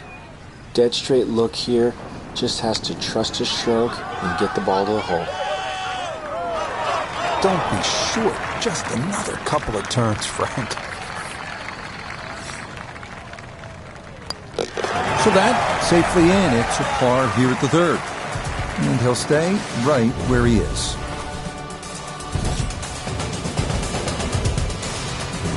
Well, here at the par 4 fourth, 411 yards, Frank, this is the kind of hole where you want to pull out the cell phone and maybe take a few pictures because the views are absolutely amazing. And you also see why this golf course is called the Cliffs, that's for sure. Great vistas. This front nine completely lines the coast, so you're going to need to keep it fairly straight on this golf course. This hole in particular, though, the fairway is actually rather generous, so you do get a little bit of reprieve off the tee. And you really want to hit the fairway because that green is very tiny, Rich. And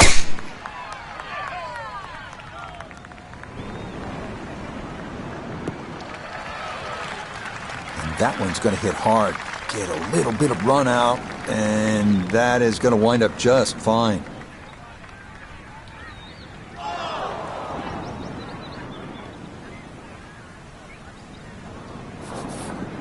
So the ball on an upslope now for his second.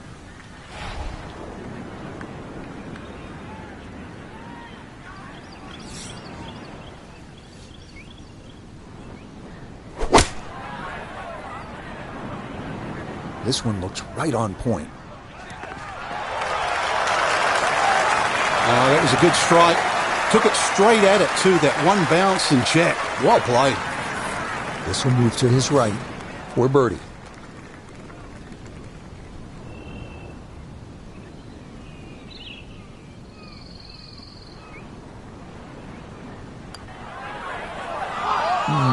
They'll say he should have made that. And a little too much movement on that.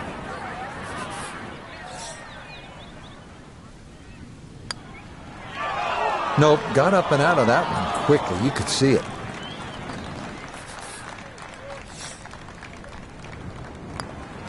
That one finished off. It is a bogey here at 4. And that's going to move him back to 2 over par. Now at the 5th hole, it's a par 4. Frank, what are we in store for? Well, it's very easy to get lulled into a false sense of security here, Rich. No fairway bunkers, just sort of think you would blaze away.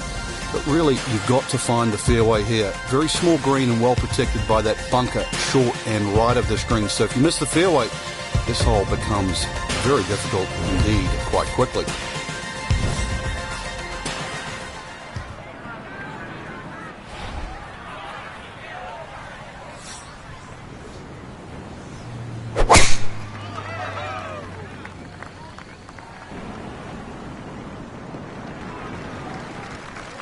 Yeah, all about hitting the fairway here, and that is right where you want to be.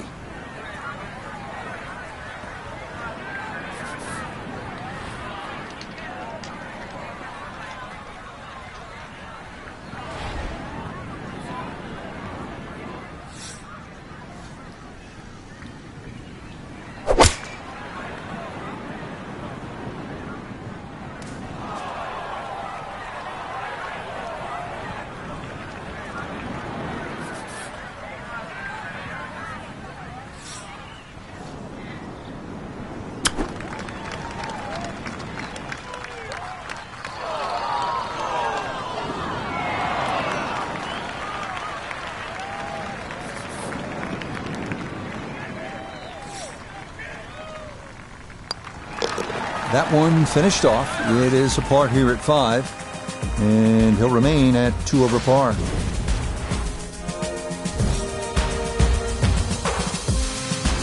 Par 3 6th is relatively short, 198 yards, Frank. But this one, really, you've got to go airborne here. That bunker that protects the left side and front, you've got to carry that and get it to land soft so it doesn't skip through the back of the screen.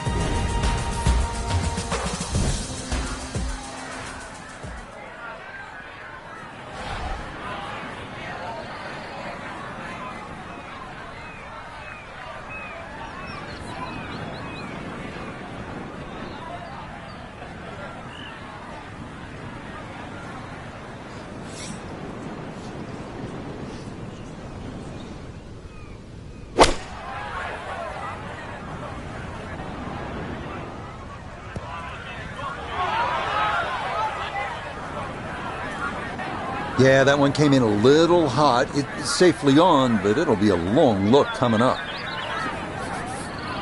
This will require the full attention. A huge swing left to right on this putt. Just trying to get it in there close.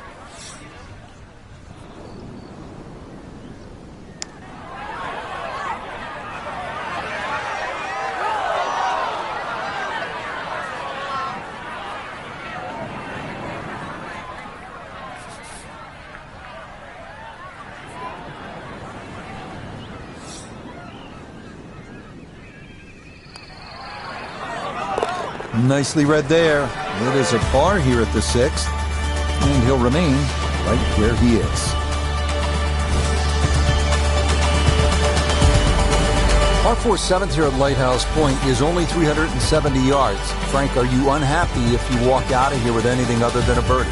I think we'll see all sorts of different scores here, Rich. If you hit the fairway, then obviously you're definitely going to be looking at birdie. But you stray or hit the wrong club off the tee, that's really what this hole's about. It's about club selection.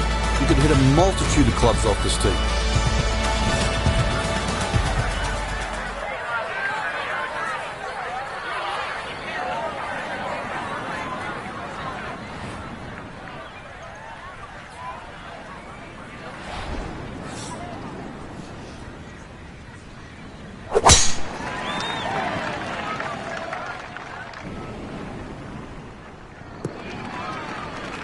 Nothing to fault there. Safely in the fairway.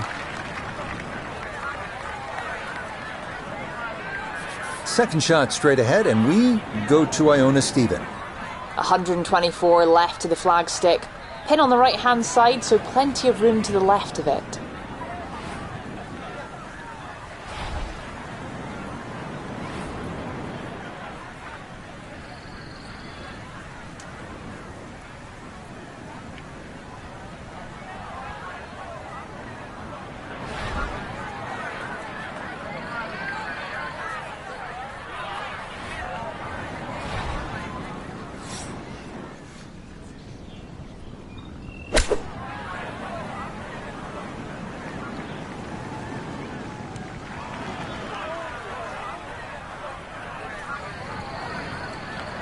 And that one barely makes the front of the green. Do you realise if you just miss hit the middle of the club by a quarter of an inch, you lose 10%. That's right, 10%.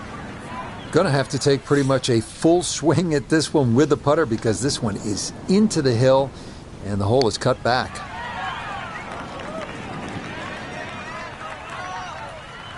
Well, that ball never really got rolling. That's going to come up a good 10 feet short.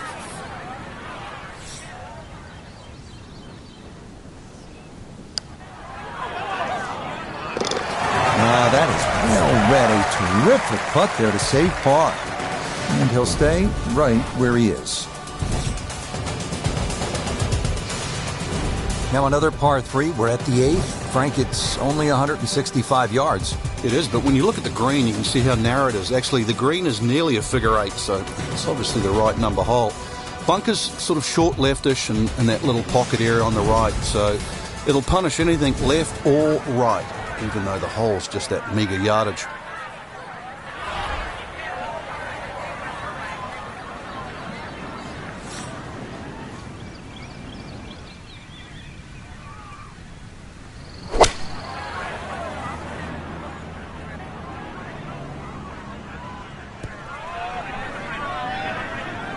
Yeah, that's a good spot to be on the front portion of the green with a birdie putt coming up. Iona's down there. This for birdie. Well, for a long putt like this, there's really not a whole lot to it. I think you'll fancy his chances at this one.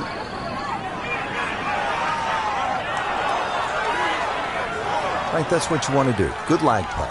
Yeah, they can't all go in.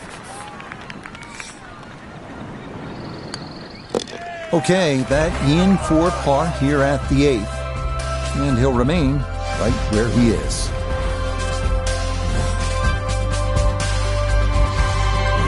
We move to the 9th hole and we begin to go inland, Frank. I'll miss some of the views along the ocean. I won't miss the nerves with the potential of a golf ball sailing off into the Atlantic Ocean. That said, par 5, you think about a scoring opportunity, but then I look at the scorecard and it says this is the number 6 handicap hole. That's pretty tough. It is, and the reason why is there's trouble both sides of this fairway, and that's normally sand and cliffs. And the designer's really thrown the boat out, excuse the pun. We are on the coastline here. This whole dog legs to the left, and ideally you just sort of like to go fairway, fairway pitch. That's the prudent way to play the hole. But of course, everybody likes to chance the driver and reach the par 5 and 2. Miss, pay the price.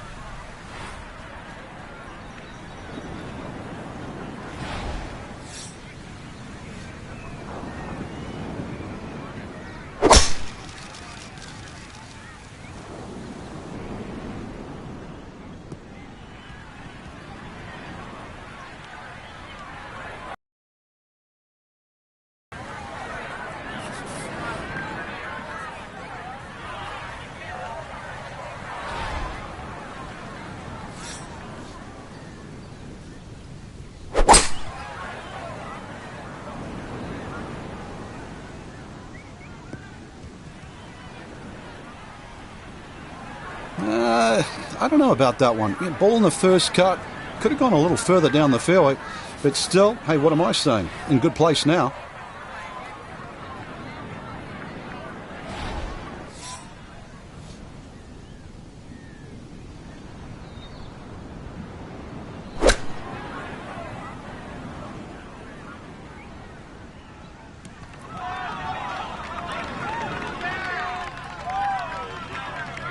In golf, you know, you've heard the term mulligan. You'd love that, a do-over there, wouldn't you? I mean, that's just, that's very poor from that range. Now this for birdie. I think he fancies his chances over this one. Very makeable.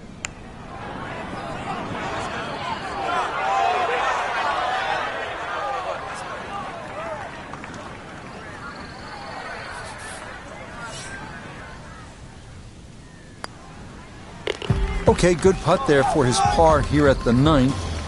And that'll be a 2 over 37 for this outward 9. Frank, you think about the great designers, Pete Dye, Alistair McKenzie, and Christian Brandt is certainly in that conversation. They like to play mind games with you, and you're playing with people's heads when you look at that number on the card versus the 10th hole. Yeah, 10th hole, which is par 4, plays a lot longer than 11. But this is it's a very clever hole. It's called what we call a tweener. It's in between a 4 and a 5. So if you walk away with here with 5, you feel like you've lost something. Walk away with 4, you feel like you've gained something. So the great par 5s are often reachable. 11, that's one of them. This one's only 530 yards as a par 5, and remember 10 was a par 4 at 592. This is where club selection is so important. Second shot into that stiff breeze.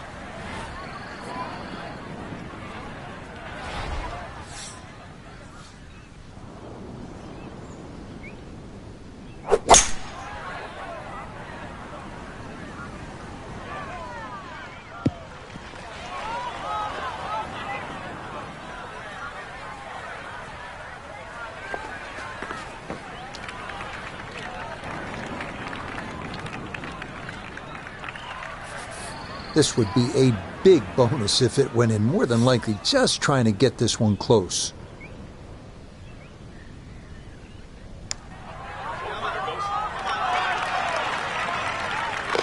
Oh, never a doubt. That one was tracking the entire way. It is in for a spectacular birdie. Now we go to the 11th hole, and this is a par 5, but it's actually shorter than the par 4 10th. This one comes in at 530 yards, and more evidence of the kind of creativity by the award-winning design team of Patel and Duncan. Well, that's right. Patel really is known to be the shaper. He's the one that makes all those interesting shapes of the bunkers. For example, here, nipping it in the fairway, making driver almost too much club or very, very risky, plus the front bunker there. Now, this is a great par 5. The reason why, it's reachable, it's tempting, but you don't know what you're going to finish up shooting on it. Yeah, just what you want at this point in the round. You're trying to find a rhythm, hit fairways, hit the middle of the club face. That's what they did right there.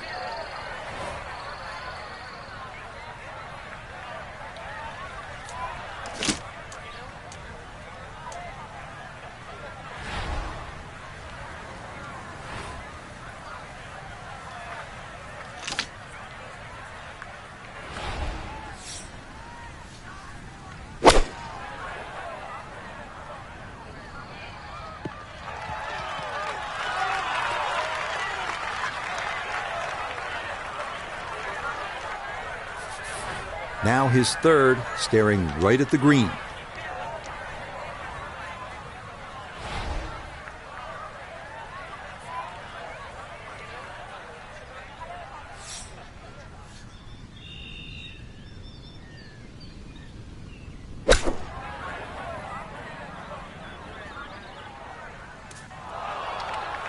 But he'll be disappointed with that, no doubt. Yeah, swing didn't quite look right on that one.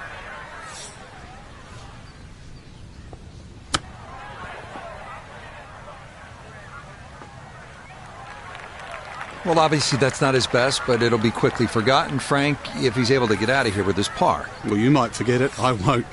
Far from his best. Okay, well done. It is a par here at 11, and he'll stay right where he is. 12th hole now, and Frank, the long hitters could have an advantage here. If they want to take a very dangerous line over that left side, this is really where the shot maker has the advantage, that hole bending completely to the left.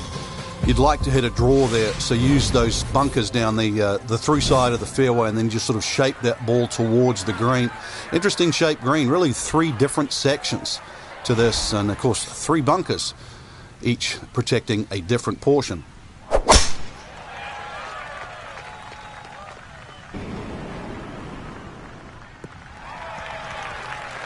Yeah, that's a good tee shot right there. Got a little extra run out. That's where you want to be.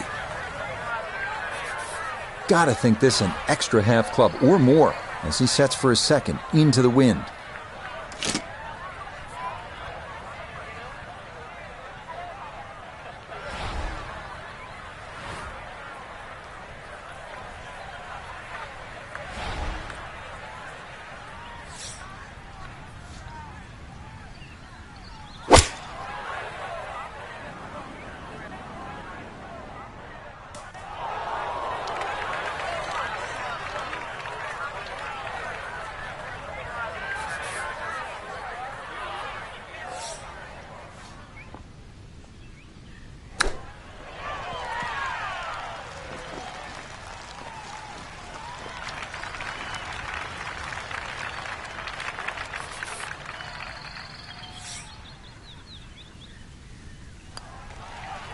No missteps there. It is a par here at 12. And he'll remain right where he is.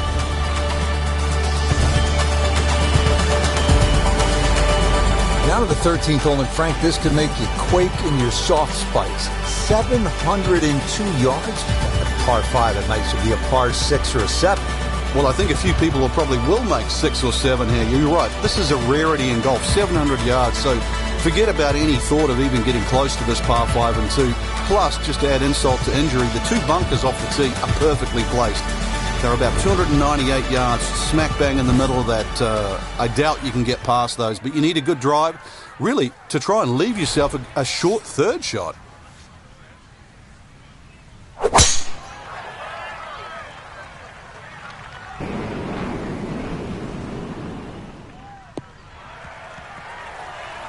And that, a good-looking shot there, well placed in the fairway.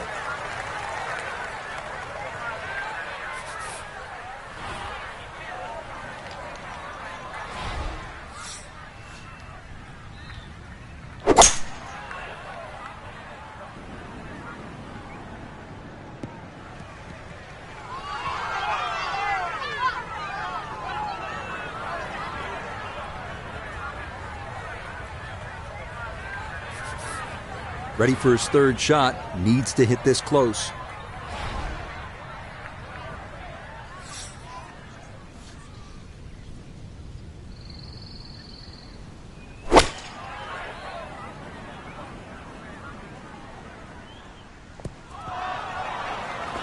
I know it's the second shot golf course, but what an iron shot. I don't care. That's the first, the last. That's a great shot. The putter has not been at its best, but this a good look for birdie. Oh, no. That's giving that putt way too much respect. That hardly moved at all.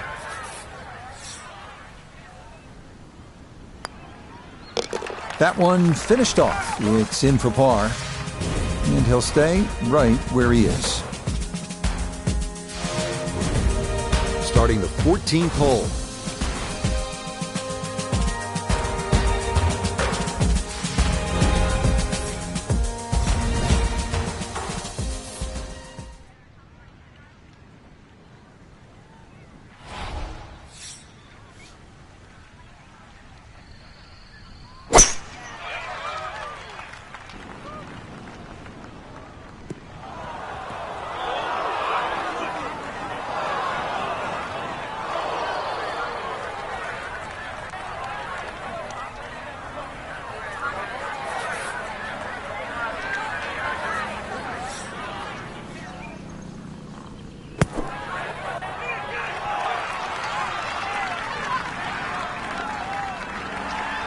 Okay, that should be inside of 10 feet. Not too bad. And this will be a 5-foot putt here. Oh, no, I thought that was in for sure. Just a little jag right at the end, going to leave it on the lip. Safely in. It's a bogey here at 14. He is very quickly down to 2 over par.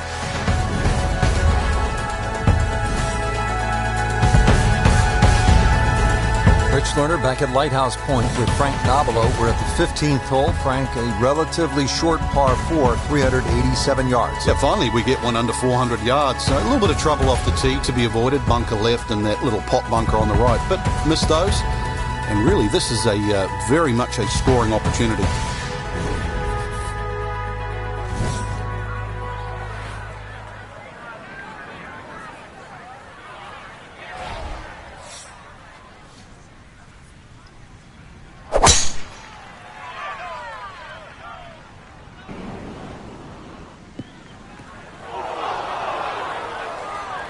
And that one too close to the edge, and it's going to wind up falling into the bunker. A lot to worry about here as he digs in for his second.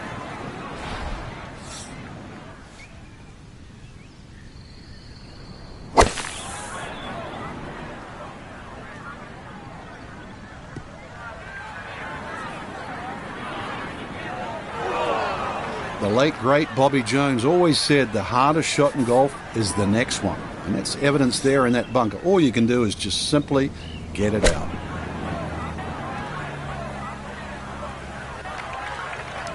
Well, it's tough to shake off that bogey at the previous hole, especially when you get a shot like that.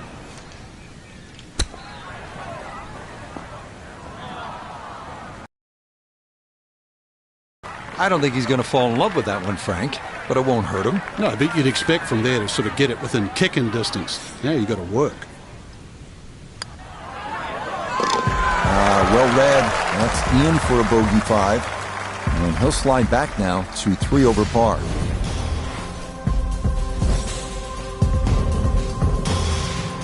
We begin the finishing stretch here at Lighthouse Point with the downhill 241-yard par 3 16th. Bunker in the back, but open access to the pin. Otherwise, fun hole here.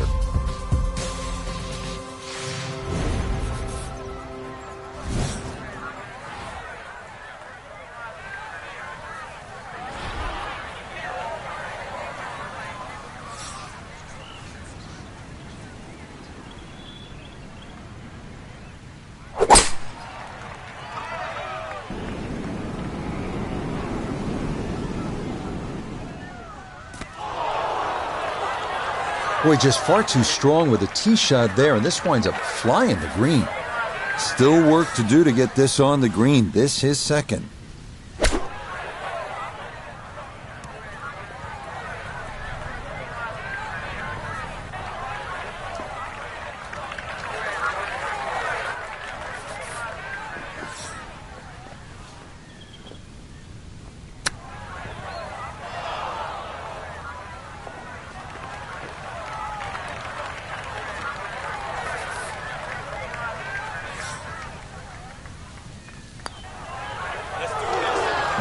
This hole really taking its toll now.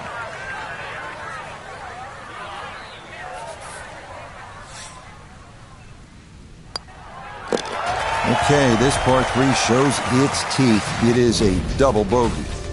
And he'll fall back now to 5 over par. Here we are at another lengthy par 5. This one, the 613-yard 17th. An S-shaped hole that the longer hitters can reach into, but you have to avoid the bunkers running down the right side.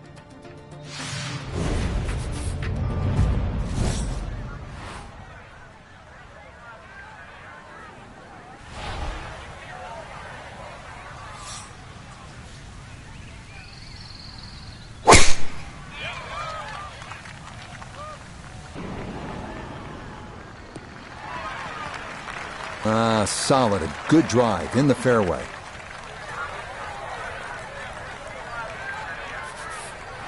Now a second from well over 300 yards. This will be about positioning.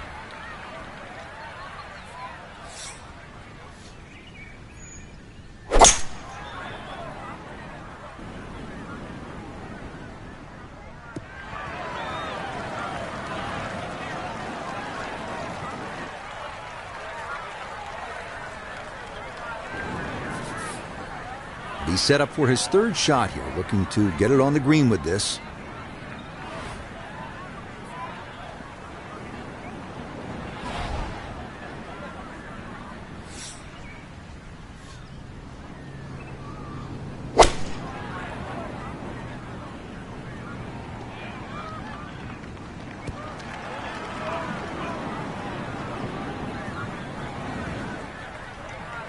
And that one barely makes the front of the green. Do you realize if you just miss hit the middle of the club by a quarter of an inch, you lose 10%? That's right, 10%.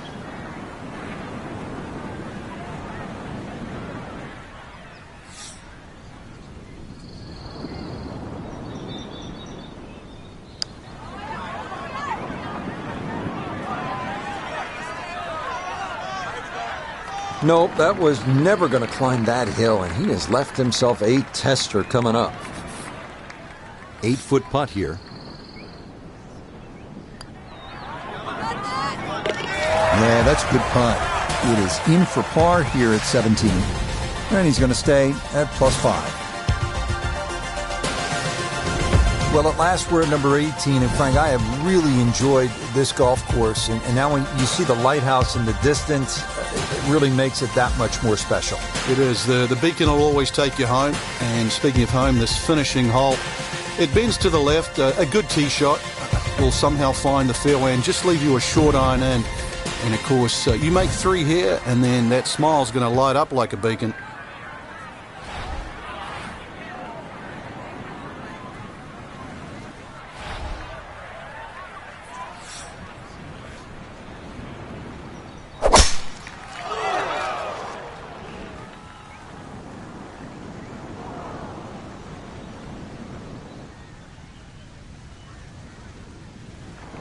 Just nothing going right. That ball not playable. It is out of bounds.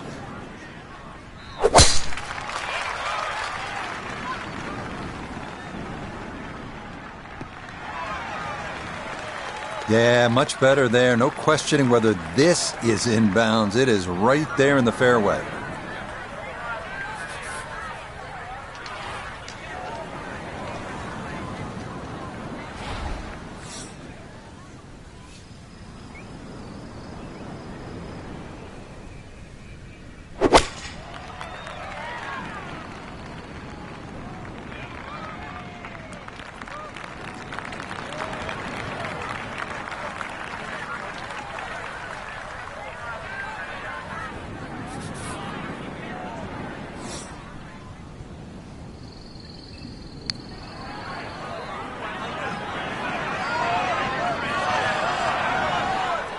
Close. Couldn't ask for much more on that putt.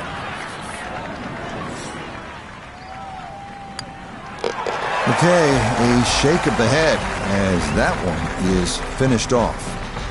He'll slide a bit further here to 7 over par. For the golfer we had our eye on, No other way to say it, Frank. Just not a real good day out there. It could be a short week, Rich. We can complain about the conditions and that.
EA Sports and the PGA Tour proudly present the season-long race for the FedEx Cup. Today from rugged Lighthouse Point Golf Club, we bring you live second-round coverage of the Lighthouse Open. Things starting to slowly take shape here on this Friday. For some, it is a race for the top prize. For others, it's a fight to stick around for the weekend as we show you the leaderboard. Out front, it's Max Homa. He's currently at 8 under. As for our featured golfer, it's going to take something special to play the weekend as they're currently 5 shots below that cut line.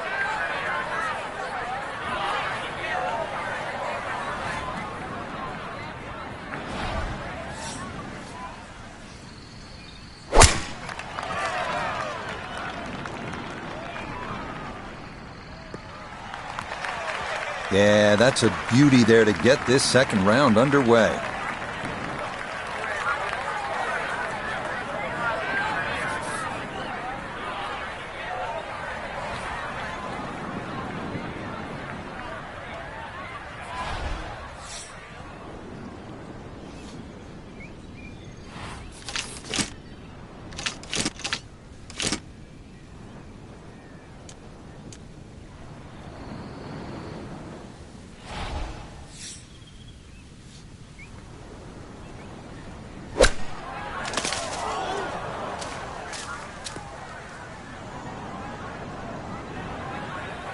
Well, I know I'm paid to talk, but there's not really much to say about that. Best to just move on to the next shot.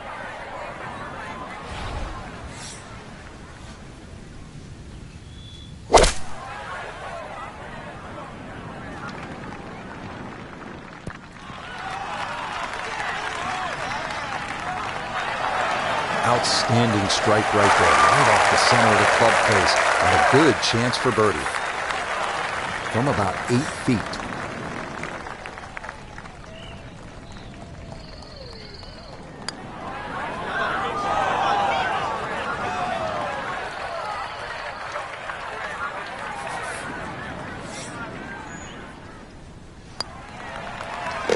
Okay, no further damage. It's a bogey 5.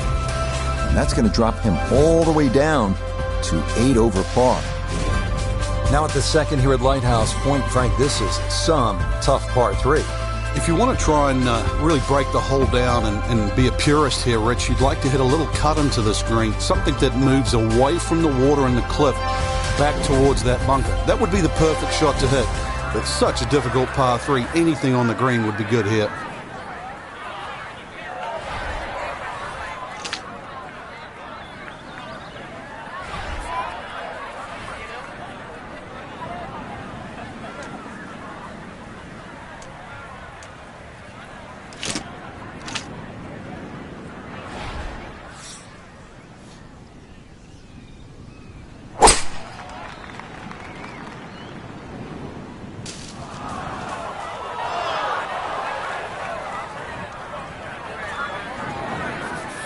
Working back up from below the putting surface, this a second.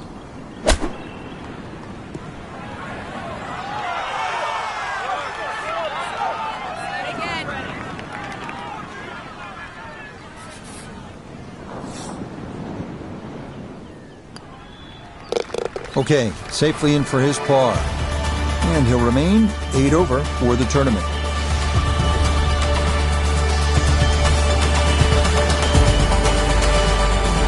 Frank, I like the mix of holes as we start out here at Lighthouse Point. Tough par 4, then a par 3, and now a scoring opportunity with a par 5 at the third. Scoring opportunity with a good drive. Very thin fairway here, Rich. This hole is built for accuracy, and players off the tee, they're going to have to try and hit this fairway. Long fairway bunker runs almost the entire length of this hole, and it could act actually as a little helper, stop you going down by the cliff, because anything left, obviously, on that cliff line will go all the way down to the ocean.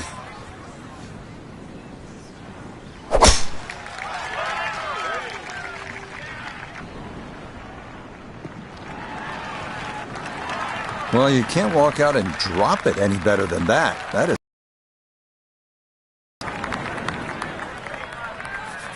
So in the fairway, but a pretty good number to carry here for a second to the par 5.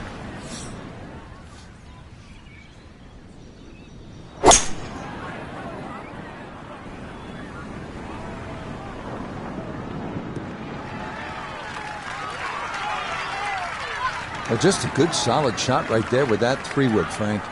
That's an aggressive layup, really, trying to force that 3-wood down and get it as close as possible to the green. That's 2 good shots if you can't reach the par 5.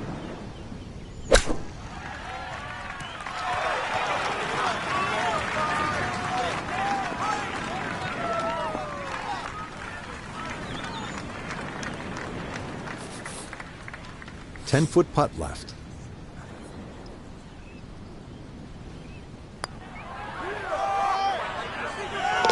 Okay, nicely done. That's in for birdie here at 3. And hopefully that can jumpstart the round, because it's going to take a good one to overcome yesterday's performance and make it through to the weekend.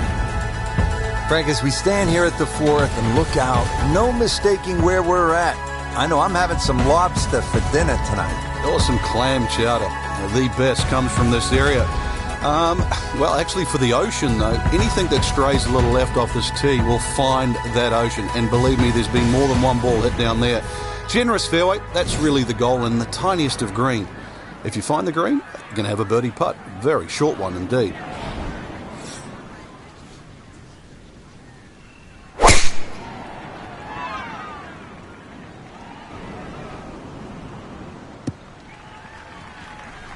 Well, that's an excellent tee shot down the right side. It's just been punished a little bit, though, unfairly, because the hole is cut front right. Second shot coming up, and we say hello to Iona Stephen. Yeah, he's left himself 138 yards to the flag, and the ball's sitting on a little bit of an upslope, nothing too dangerous.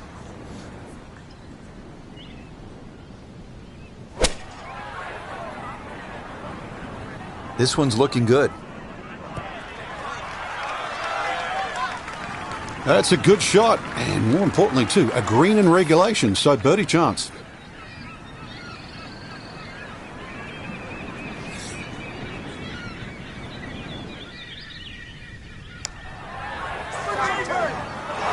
That one just going to sneak on by.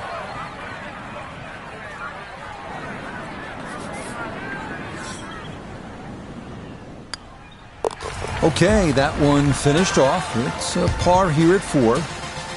And he'll hold steady at 7 over par. Fifth hole now at Lighthouse Point. Frank, it's a beefy par 4.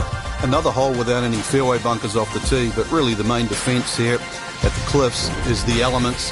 Find the fairway, and you'll also be hitting to a green which is protected by a little bunker to the right side of that, and short. So precision, once again, required here.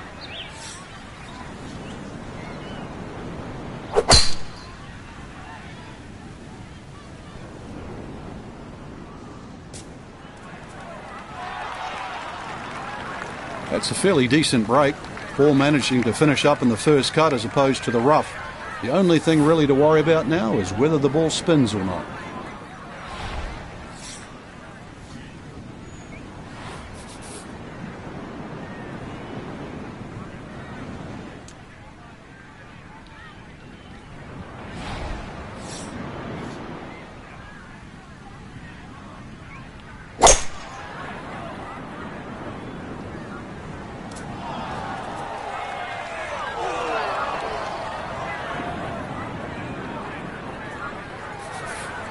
Digs into the bunker, getting set to play the third shot.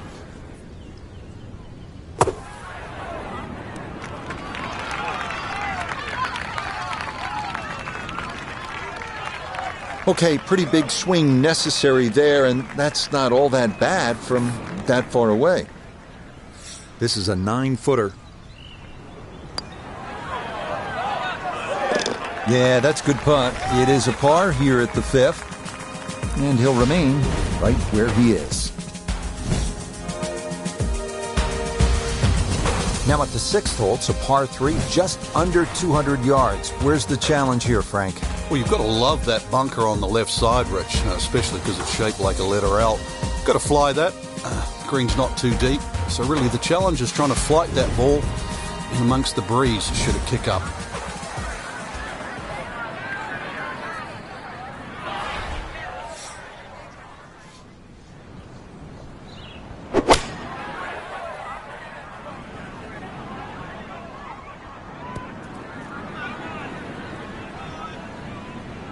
Okay, that's going to end up right in the middle of the green.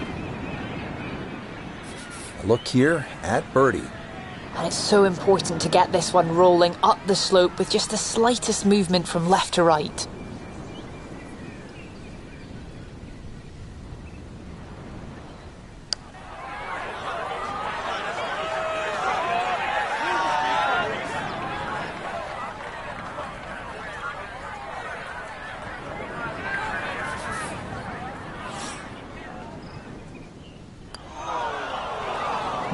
That slides by to the right. Just never had that on target.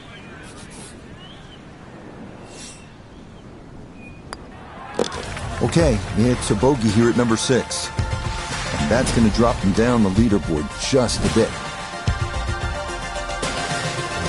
Down to the 7th hole here at Lighthouse Point. Frank, we all love the shorter par 4s. There's so many decisions to be made here at 7. If you look at the scorecard, it's not very long, but when you start to flash your driver down that right side, you'll notice that fairway gets very narrow. So the decision is really that's the prudent play or not. From there, it's just a short iron in, and you should be looking at birdie.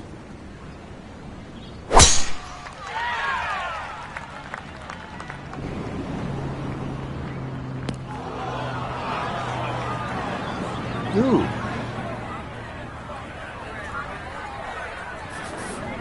So a poor result on the tee shot. Now he'll dig in with his second to the par 4.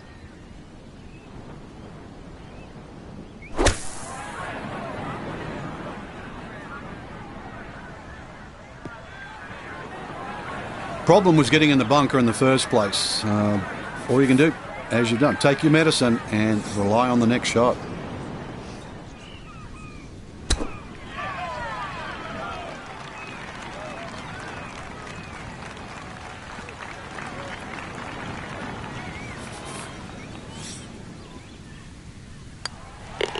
That one finished off. It'll be a par here at 7. And he'll stay right where he is.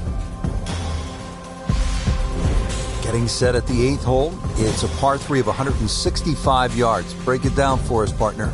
This gets really narrow in the middle of this green, Rich. That's sort of the biggest problem. Matter of fact, only had 12 yards from that left side to the right in the middle.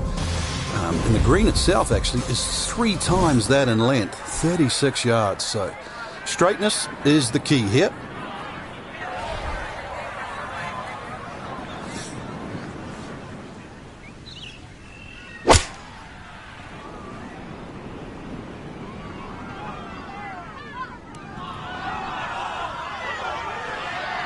All right, you take those all day long. On the green, chance for birdie coming up. This one measures out to 15 feet.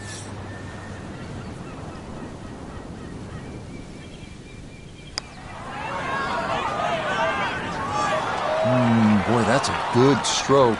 Just a fraction off target, but you can't get the speed any better than that. Okay, that in for par here at the 8th. And he'll remain right where he is. Now to the par 5 9th. Frank, what are we looking at here? Well, for the longer hitters, it's actually a chance to reach par 5 and 2. 300 yards is where that fairway starts to bend more to the left. So if you do the maths, it's going to give you roughly 250 yards to the middle sort of front left of that green. That's the easy way to play the hole. Make a mistake off the tee and you might find out this is a more difficult three-shotter than what you were anticipating. Yeah, nothing to fault there. Good balance, good follow-through, and a good start to this hole. Going to take a big poke to get there, but a chance with his second to the par 5.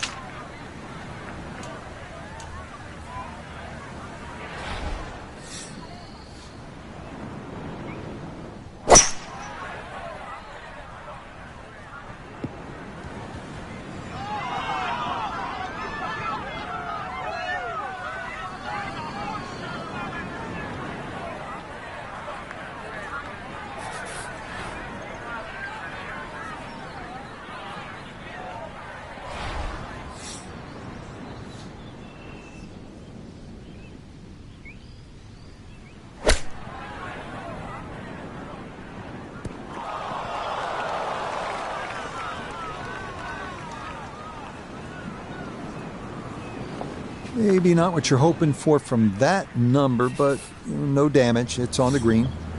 Now this for birdie. And this is going to need a little push to get it up the slope. But other than that, I don't see a whole lot of left to right in this. No, didn't quite give that enough.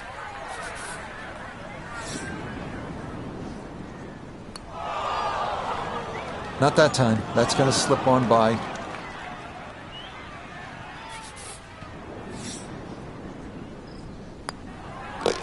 Okay, a shake of the head as that one is finished off. And he'll continue his slide. He is at 9 over par. Frank, you think about the great designers, Pete Dye, Alistair McKenzie, and Christian Brandt is certainly in that conversation. They like to play mind games with you, and you're playing with people's heads when you look at that number on the card versus the 10th hole. Yeah, 10th hole, which is par 4, plays a lot longer than 11, but this is it's a very clever hole. It's called what we call a tweener. It's in between a 4 and a 5. So if you walk away with here with 5, you feel like you've lost something. Walk away with 4, you feel like you've gained something. So the great par 5s are often reachable. 11, that's one of them. And this one's only 530 yards as a par 5, and remember 10 was a par 4 at 592.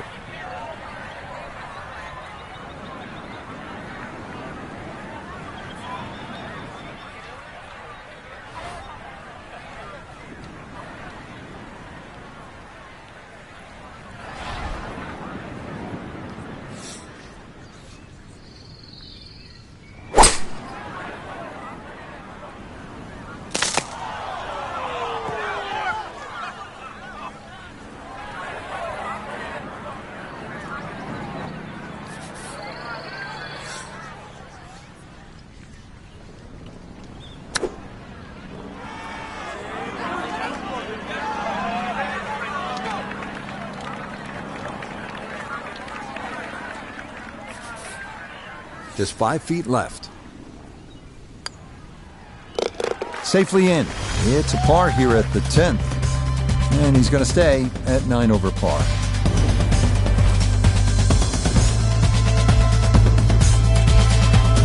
Now we go to the 11th hole, and this is a par 5, but it's actually shorter than the par 4 10th. This one comes in at 530 yards, and more evidence of the kind of creativity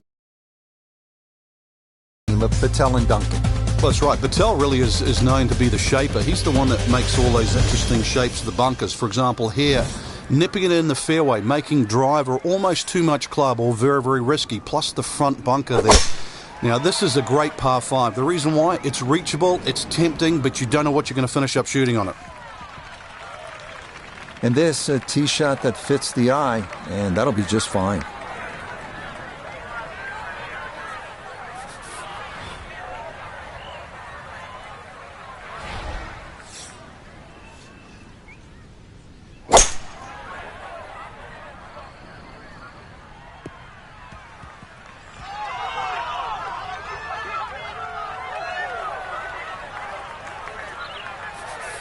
Third shot, looking for a good one.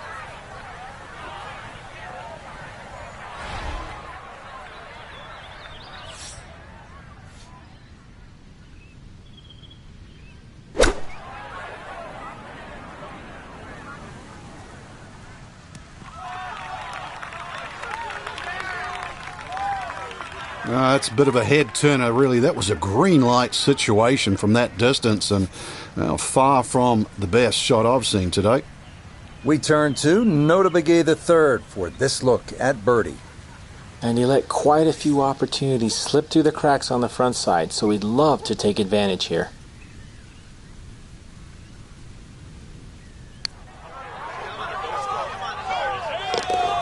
The pace, absolutely perfect there. Down the slope, it's in for a birdie.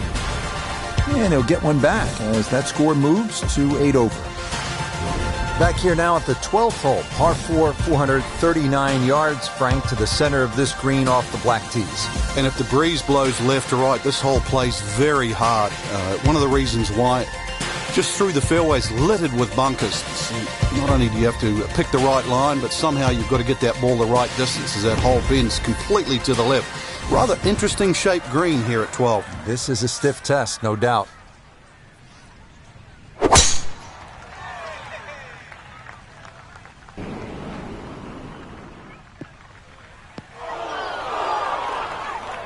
Nope, that wasn't the right line, and he'll pay the price as this ball gonna run off the fairway and into the bunker.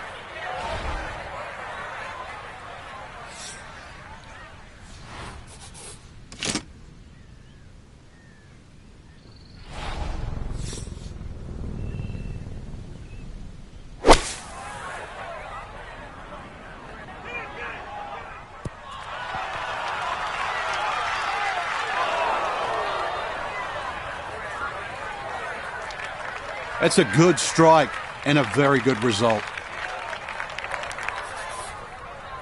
14 feet to the hole.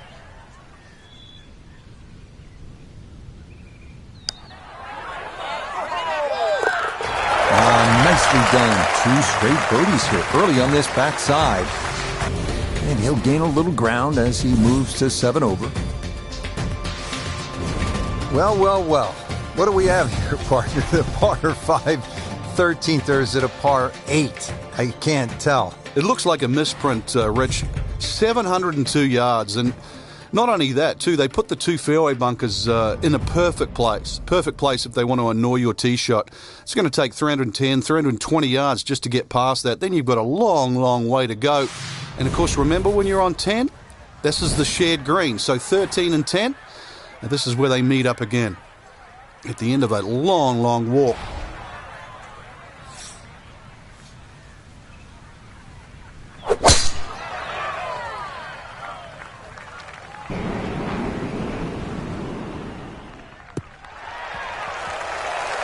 And that will be more than adequate. It's safely into the fairway.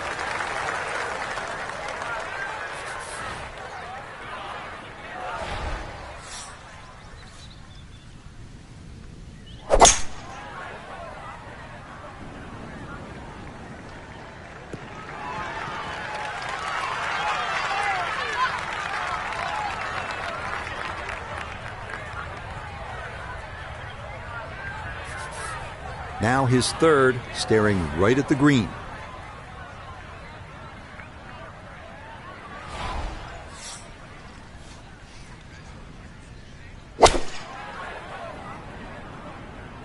This one looks right on point. I'm not quite sure that strike, whether they got it all, but ball's just come up a little shy. Outside chance for a birdie.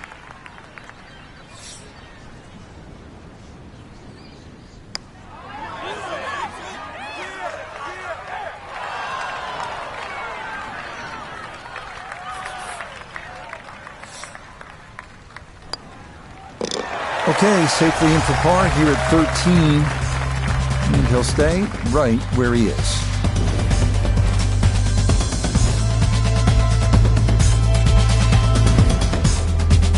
Starting the 14th hole.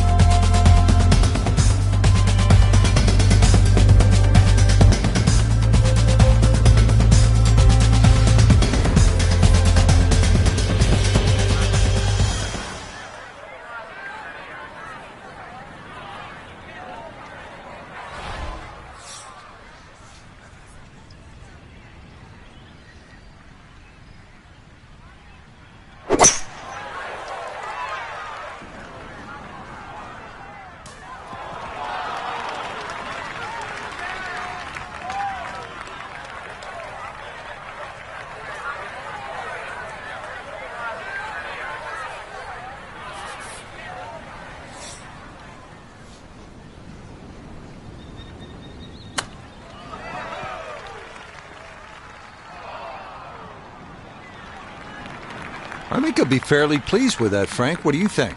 I certainly do. It was so good.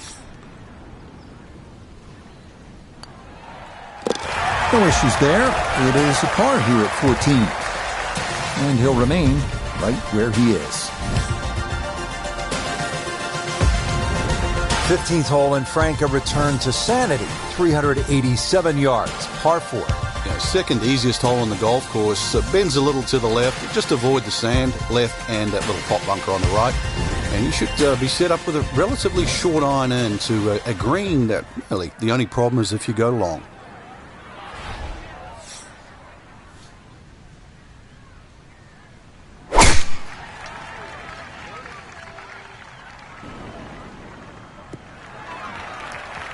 And that will do just fine.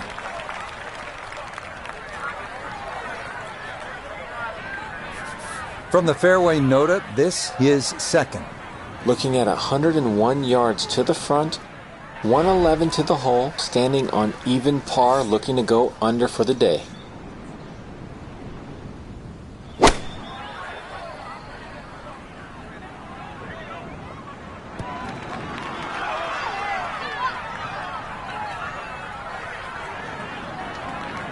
And that ball looked very good in the air. Just doesn't quite finish up that near to the flag, but still on the green.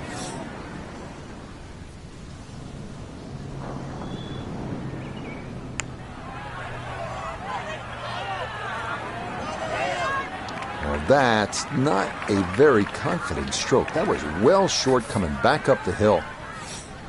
And this will be a 5-foot putt here. Yeah, good putt. That's in for par here at 15. And he'll stay right where he is.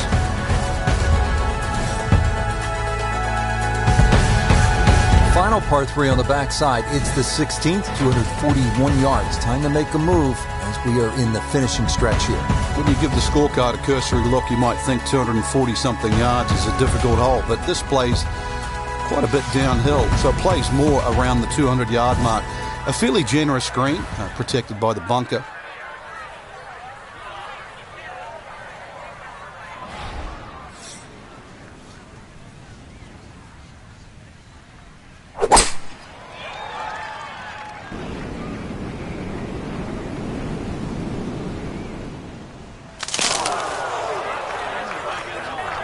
And that's certainly not what you have in mind standing on the tee box. That never had a chance of hitting the green. Still work to do to get this on the green. This is second.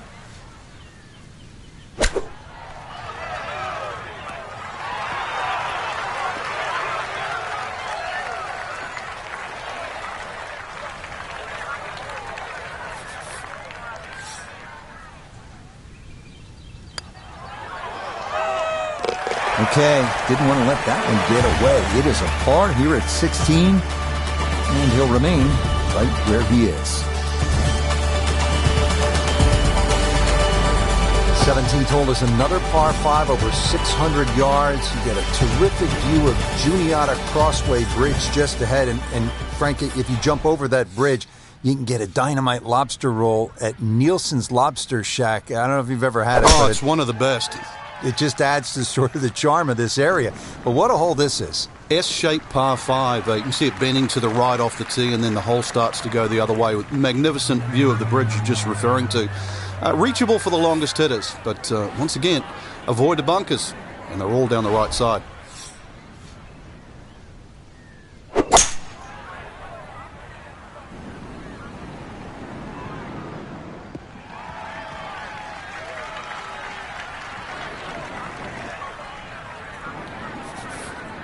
Ready for his third shot. Needs to hit this close.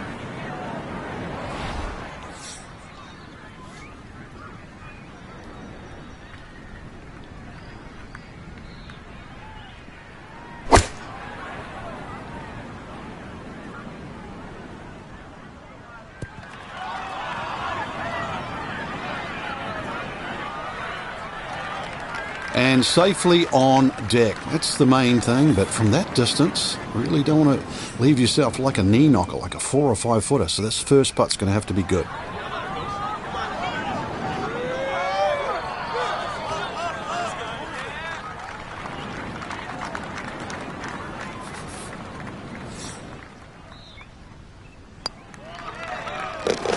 that's a good putt. It is in for par here at 17. And he'll stay right where he is.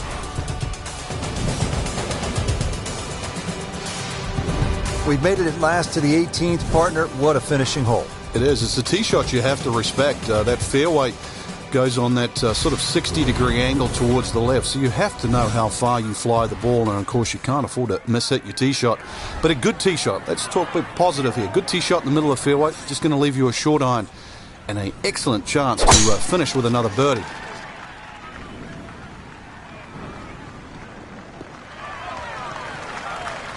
And that is going to come to rest squarely in the center of the fairway.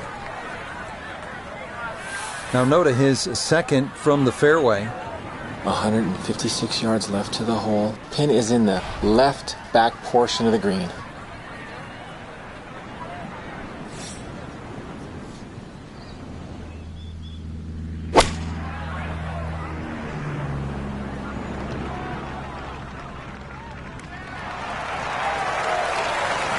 I always looked inside that 15-feet circle. Anything inside that was going to be a good shot. So in my book, that's a good shot.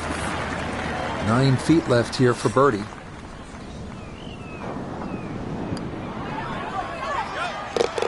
Yeah, that's a good putt there. It's a birdie at 18. And that will be a 1 under 71 for this second round. So that's where this tourney will end for our featured golfer. Their 2-round score falling outside the cut line. And if you focus on anything other than that, then you're doing yourself a disservice.